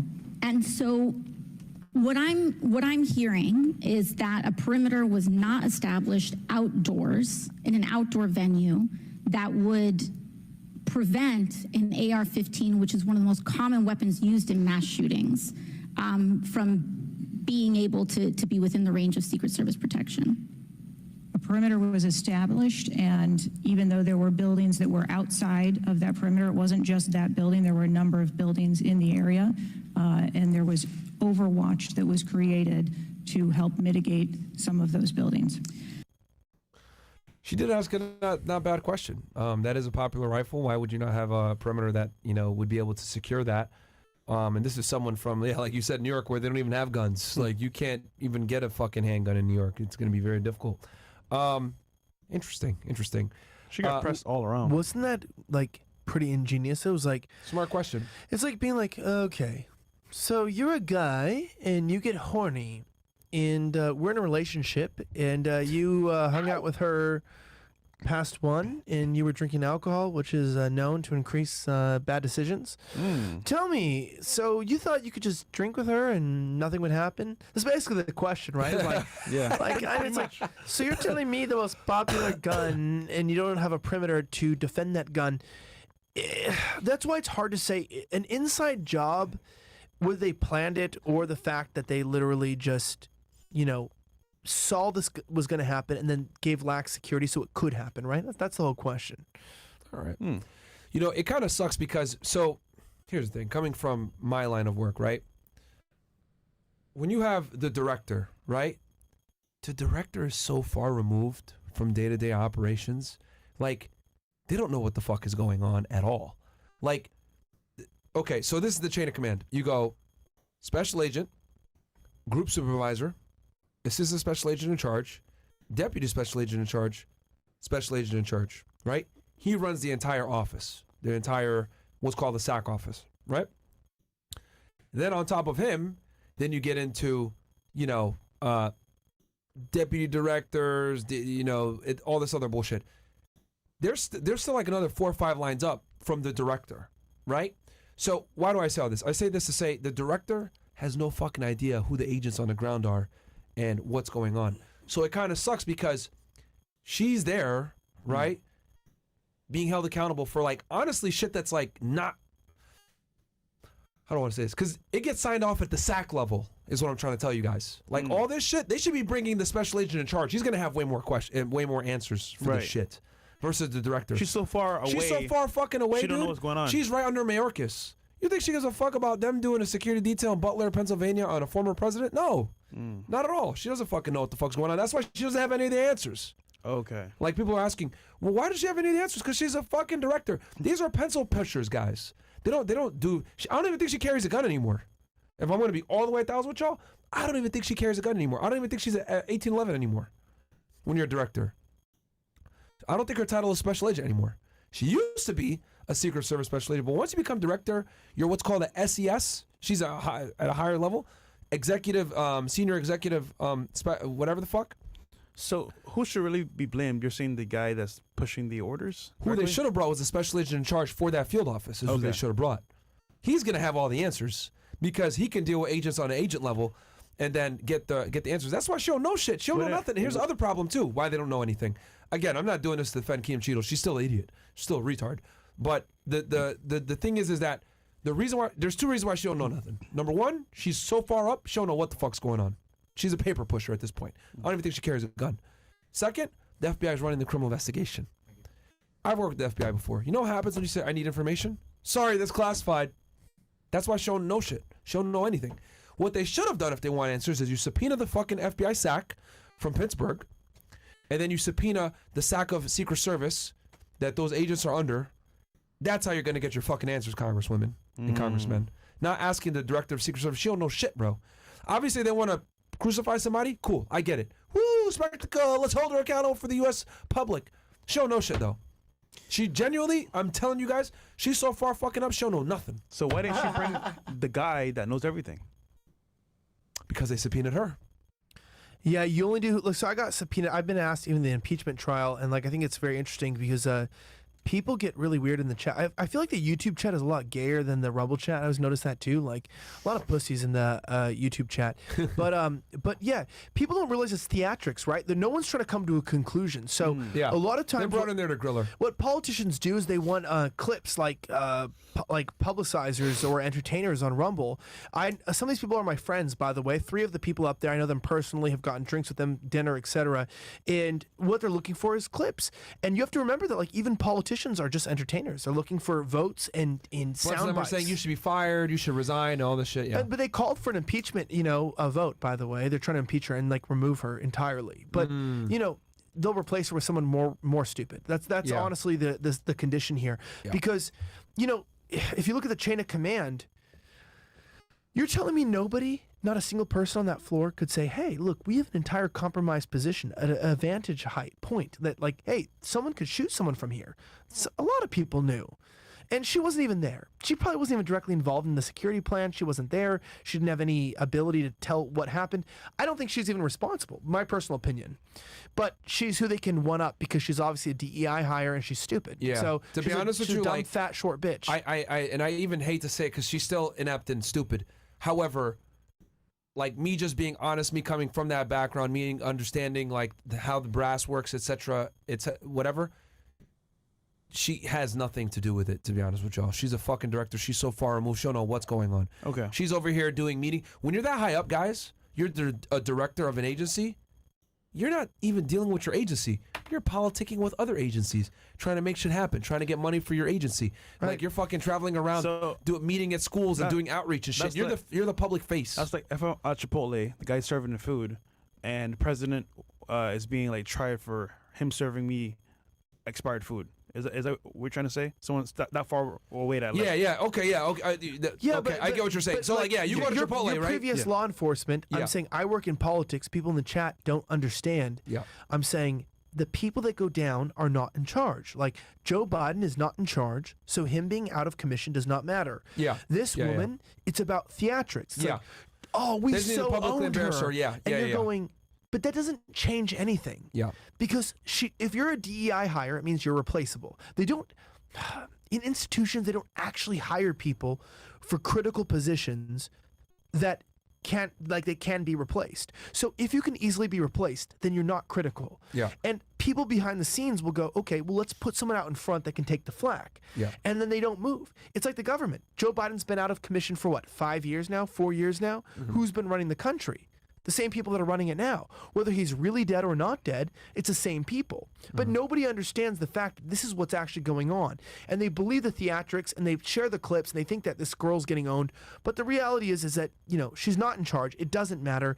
And, she won't fire anyone. Why? She has no authority or power. Despite her title, she has no power. I don't believe that. Yeah.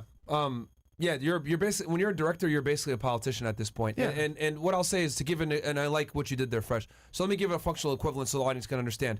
Let's say you go to Chipotle, right? You get a burrito, and the fucking guy, the person that's checking you out, like you guys get in an argument, he punches you in the face. You're like, fuck this shit. And then you basically sue Chipotle, and then you say, I need to talk to the president. Yeah. And then the president is getting called in and subpoenaed to answer for that dude punching you in the face. He had nothing to do with it. He has no fucking clue what's going on. Right? That's the functional equivalent here with the director being brought in. I think they brought her in to, they need to bring someone accountable, make a show, get clips, because they were all like saying really fucked up shit to her. Yeah.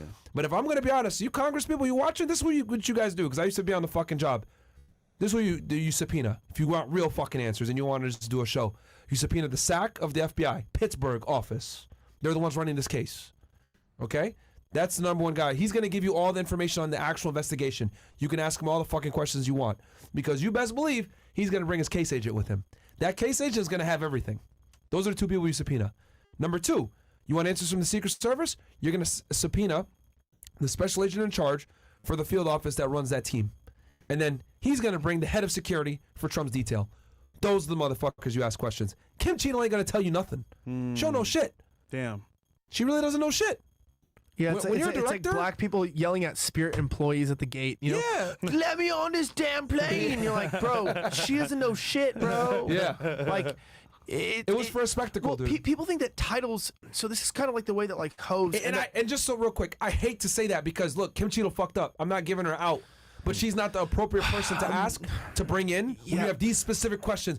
Oh, well, when the guy was on and they saw him and they shot him, blah, blah, blah. She ain't gonna know none of that, bro. She ain't gonna know none but of as that. a 6'4" guy who worked in Yemen and in Syria as a special ops sniper, really gonna fuck up because Kim Cheatle ordered him? No, he's not. My point is, I'm saying the way that politics works is like you get upset about the vice president, the president, Of the course, stuff. of course. They're not the ones calling the shots. It's like, and we all get tempted, right? I call American Airlines. I got stuck in Chicago with this down flight stuff, and I get this stupid black chick, right? Like Shatwaika, you know, and she's like, fuck? you know, her name's like Shatwaika, and she's like, Shatwaika? yeah, I don't know. I don't know. God bless her. But you know, she's like, I don't know damn where your flight is, and I just told her, you know what? I'm tempted to get mad because she's retarded, but I go, I have to tell myself verbally, I go, you know, I just want to let you know, I know you're not responsible for this, and you didn't make the cyber attack. You're not responsible for, you know, government DEI hires. Just like, I didn't say all that, but I said, no, you're not responsible. I'll just be patient with you. And she's clearly stupid. But you have to realize who you're talking to. You think, I'm talking to American Airlines. No, you're talking to a dumb bitch who wasn't raised by a dad and was a whore and now is fat. Okay? So that's what you're talking to. So so you think you're talking to someone. That's the same thing with like Kim Cheatle. You think that you're talking to a Secret Service director, but they're there to be the fall for the situation. Yeah. You know, that's what you're talking to. And it's just like, well, I won. No, what I want to know is this. Who on the ground that day did not flag, did not second the fact that there was not a counter sniper? I want to know the name of the person. That's one guy said. There are names here, right? There are actual names here of people who are incompetent. This isn't a hate speech. This is who's who and who did not call for an investigation to who's being on top of the roof. I just want a name, and they won't do that. Why? That's why I think it's an inside job. Why won't you hold the people responsible? If you're Kim Cheatle and say, look, I run my agency well. I had a director that was in charge of this rally. He failed. He appointed, because there's a head of security. Yeah, he appointed. That's the dude they need to ask these questions to. Yeah.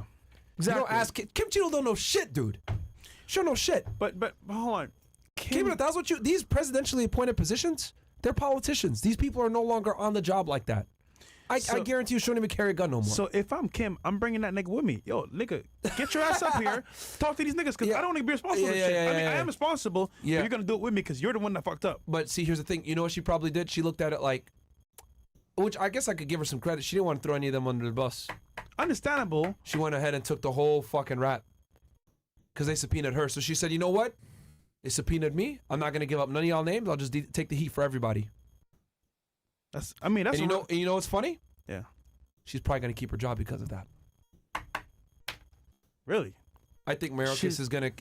Because here's the thing. Keep in mind, she didn't call the agents on the floor until 72 hours later. They might impeach her, though. They might... Anna Paulina is a good friend, old friend, and they might... I think they might successfully get her out. Mayorkas will override that. You think so? He'll bring her back, yeah. Or the Biden administration. Because, like, that Jew. For her to go in there... For her to go in there and not give up names... Because remember, she didn't give names from the FBI, and she didn't give names from the Secret Service. She had a meeting, 100% guaranteed. She had to talk with Mayorkas, the Secretary of Homeland Security. She definitely spoke to Biden, etc. And she's like, all right, I'm going to just go in there. I'm going to take the fire. They're going to come at me. It is what it is. If you notice, she stayed calm the whole time. Yeah, whole time. She didn't say shit because she knew This is just a spectacle. These fucking no one respects congressmen like that. If I'm gonna be all the way honest, like appointed officials like that, they don't go man. Fuck y'all, Congress niggas, man. You guys are fuck you guys. You guys are losers. No one takes them seriously. So they're like, all right, I got. They subpoenaed me. All right, I'm gonna come in. I have to come in. Comes in, answers some questions. All right, what the fuck? Whatever. I'm not gonna say nobody's names, and that's why she didn't say no names. And if you notice, she didn't give no names. She talk about how they do their tactics. She didn't give any information about law enforcement sensitive, because they asked a lot of law enforcement sensitive information, and she didn't give none of it up. So I was like, okay, the only way that she's not providing this information and not answering these questions is there's got to be some type of promise or some type of situation where she's protected by higher ups where they're not going to get rid of her. Got it. Now she's set for life, man. Like you know what? I tell people Because she this. didn't give nothing up. She didn't give nobody's names up, dude. Susan Wojcicki, the previous CEO of YouTube, approached my previous company and Daily Wire. Holy talked to us shit. before during COVID. And look, I got a lot of inside info on this stuff, but she asked. Should we switch over to Rumble? So you can say what you want to say? Well, that would be telling you how Daily Wire got started, which was an inside job with Zuckerberg. Let's do it. Fuck it. All right. Go switch on over to Rumble, ninjas. So he Yeah. can speak freely. He doesn't have to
informant to do something, and let's say they violate the Fourth Amendment, they go ahead and search someone's house or do some other bullshit, and they're an informant. Well, technically they can't do that because they're considered an agent of the government because they're operating on behalf of a federal agency. Even though they're an informant, they're not an employee or whatever it may be. Even if it's a cooperating defendant, even if it's someone who's not even being paid, a source of information, whatever, they can't violate because they are acting, they're agents of the government. That's why entrapment and all that is a thing. So these companies, right, the government's able to use these companies as an agent of the government to suppress your free speech. Same shit. Same exact logic. So if the federal government says, suppress this fucking guy, that is a violation of free speech. And that's crazy that the Supreme Court doesn't see it that way, because the federal government is using these tech companies, which are private companies, just like the government can use you as a private citizen, use you as an informant. You're an agent of the government. No, they won. Crazy, man.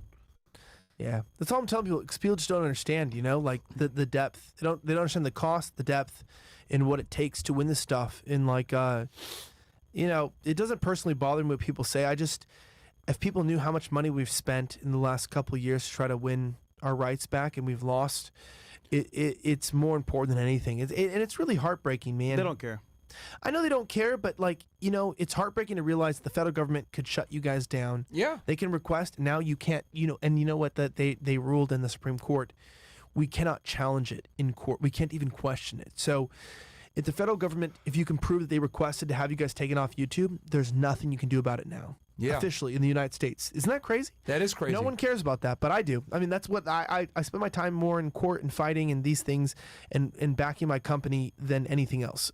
Because here's the thing, it starts that way, and then, you know, obviously we talk about the slippery slope, and it gets worse and worse and worse. You know, and then it gets to a point where you can't even criticize the government anymore. And that becomes a serious problem. That's how you end up in a fucking dictatorship. Yeah, it's my heart goes out, man, because it's like this though. It's like you can talk about the truth about bitches all the time. And I think, dude, I've been in situations where, like, with bitches where I'm like, somebody warned me about this. Now, Proverbs in the Bible says this, that, like, to the fool, you know, he'll find himself in his folly, in his sin, and go, oh my gosh, like when he finds himself in the consequence, like they warned me about this.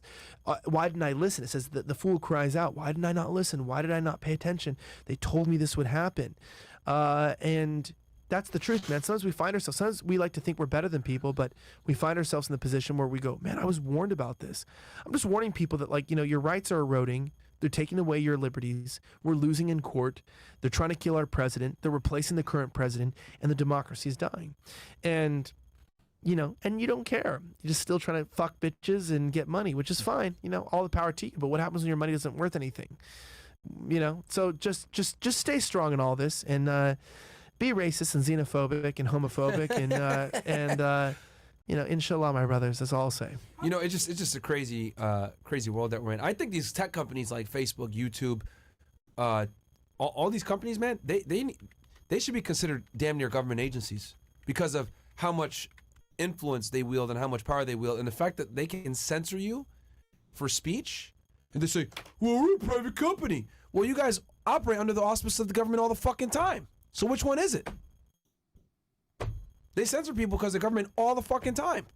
So if you're gonna go ahead and be sitting here and complying with government regulation and all this other shit like you guys do, because we know you guys censor it, because literally when Elon came in, he exposed that the FBI was involved with Twitter. He exposed that they were suppressing conservative voices 5 times to 10 times as much as liberal voices.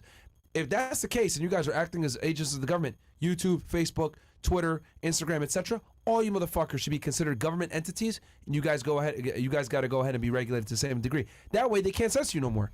For First Amendment, motherfuckers. Well, here's a problem. The actual consumers of social media platforms don't care. All they care about is being able to post, tweet, and respond to comments. And if they can do that, free speech, fuck it. I'll be on this platform. Yeah, a majority of creators don't actually exercise their free speech. You're right. Most of them are bots doing dumb shit, doing stupid shit on streams. Yeah. And that's what gets the most views. You don't get views from having like takes like ours and talking about like real shit.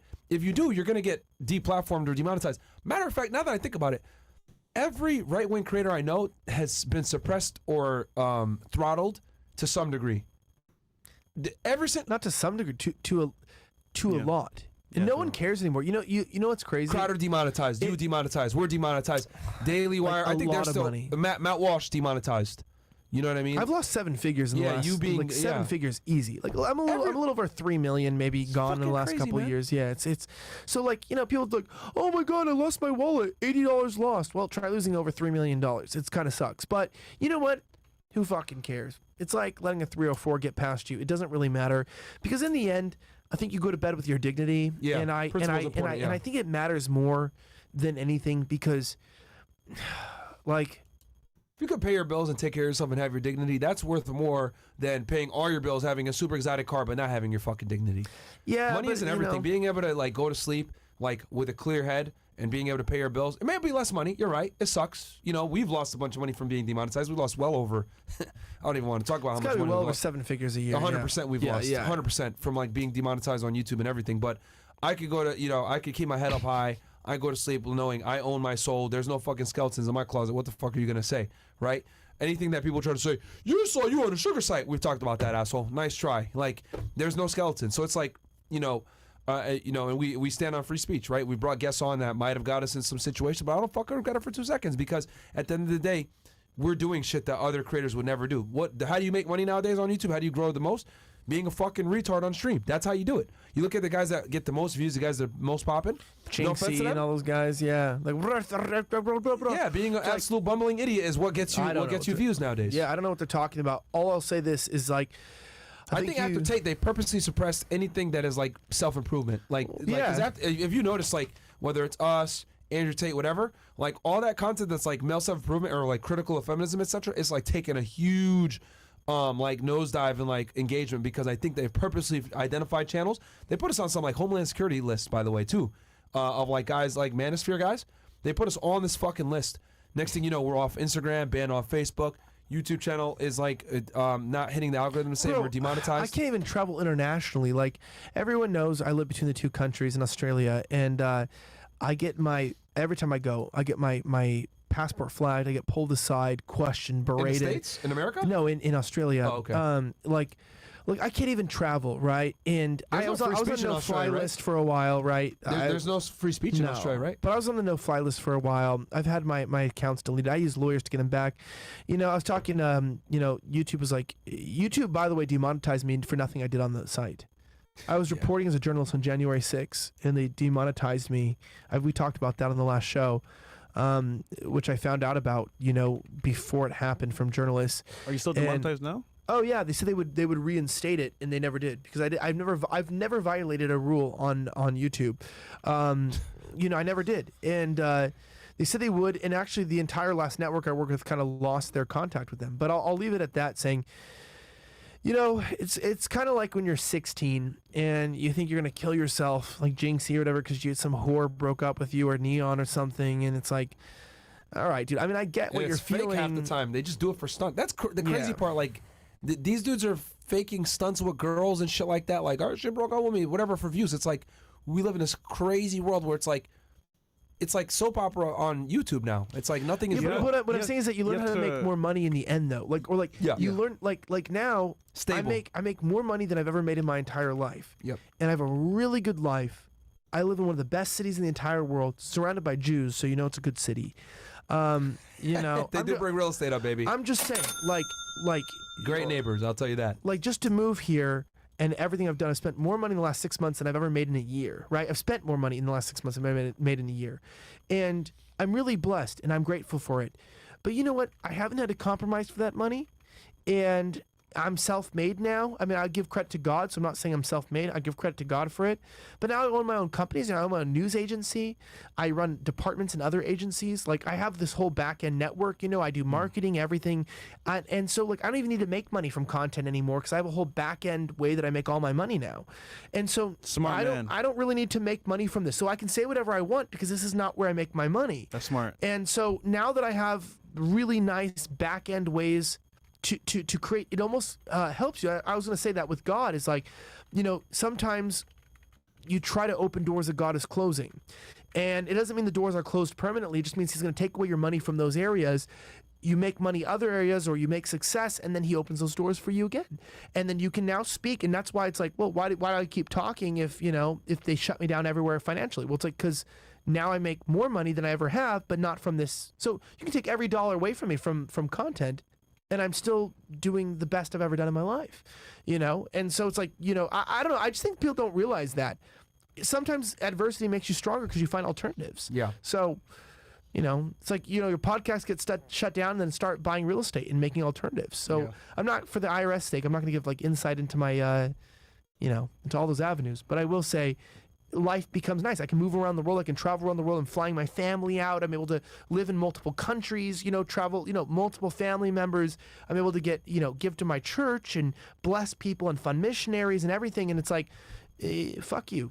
Demonetize me. You know what I mean? Like, I don't even care anymore. And so when you get to that level of fuck you with your own content, I feel like that gives you the freedom. You don't have to be Joe Rogan, make, you know, $250,000, you know, a year off of a Spotify contract. But you don't have to work for, you know, $200,000 a year as a fucking manager, you know? Yeah. So, well, when you get a contract at that level, there's a reason why he won't have certain guests on. Yeah. That's one thing I wish, you know, like I do like Rogan. I wish he just had edgier guests sometimes, though. Because there's a bunch of people that, you know, he just won't interview because, let's just be honest, he just won't interview because they have certain takes. You know what I mean? He won't talk about certain topics, so it is what it is. What do we got here? We'll read some chats and we'll close out, man, because it is pretty late and I don't want to keep shit, I know, I'm like dying over here. Yeah. Okay. Myron, are you seeing the rumors that Sleepy Joe ain't even alive anymore? About to go? Yeah, I've heard these things. It's all over Twitter. Laura Loomer, Candace Owens, Tucker Carlson, other people were talking about it. Mo, don't censor this man. Billz, what's up, Ninja? How's your day? Everyone pause and let's hear about his day. What? Billz, how's your day, bro? I had a cool day. I went to the gym. It was leg day. I have a squirrel in my attic. I called the exterminator. Oh shit! What the hell? Yo, real shit. That's my day. That's kind of random. What the? Yo, a squirrel? Bro, you can't make this shit up, bro.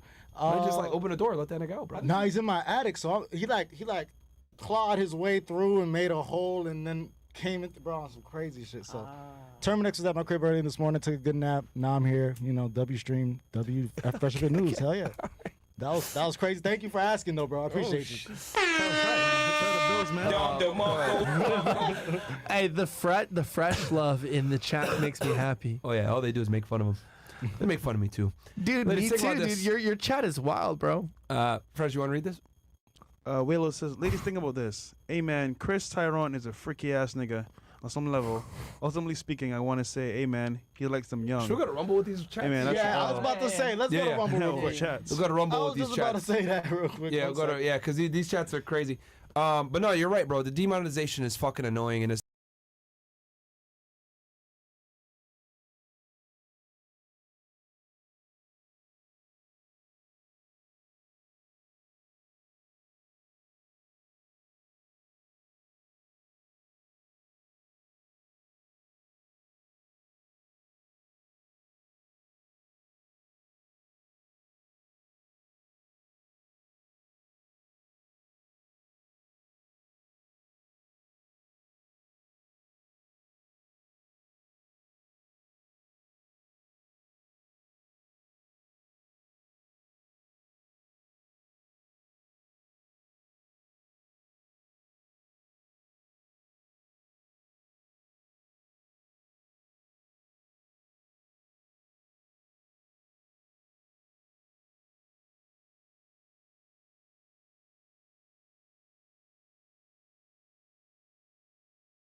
In the club. Nah. Let's go back to YouTube so you can drop his shit. Yeah. Dreidel drop. off the table. Yeah, go what's back up, to YouTube. guys? We're gonna go back to YouTube. We'll give it a second. We're about to be back. We're back on YouTube, so you can drop your All right. Honestly, because I'm probably gonna stop streaming on YouTube when my studio's done in about 1.5 months. Find me on Rumble. I'm slightly offensive, and you can find me on X. I'm at Elijah Schaefer. ELIJAHSCHAFFER. What's the name of your channel on YouTube? Slightly offensive. Okay, same thing. Yeah, so slightly subscribe over offensive. there, guys. Subscribe to me there, and Elijah Schaefer on all social media. I'm on Instagram everywhere, so find me there. Awesome. Yeah. Boom. Guys, hope you guys enjoyed this news episode. I know it's a little bit later, so I can see that some of you guys, probably fell asleep. But yeah, we'll go earlier next time, man. We'll start at 10 sharp. I just didn't realize, Matt, bro, I wish we had started sooner. It was a good interview. Matt, but it was a good interview. I was into that though. Yeah, it was a good show. Even I was into that.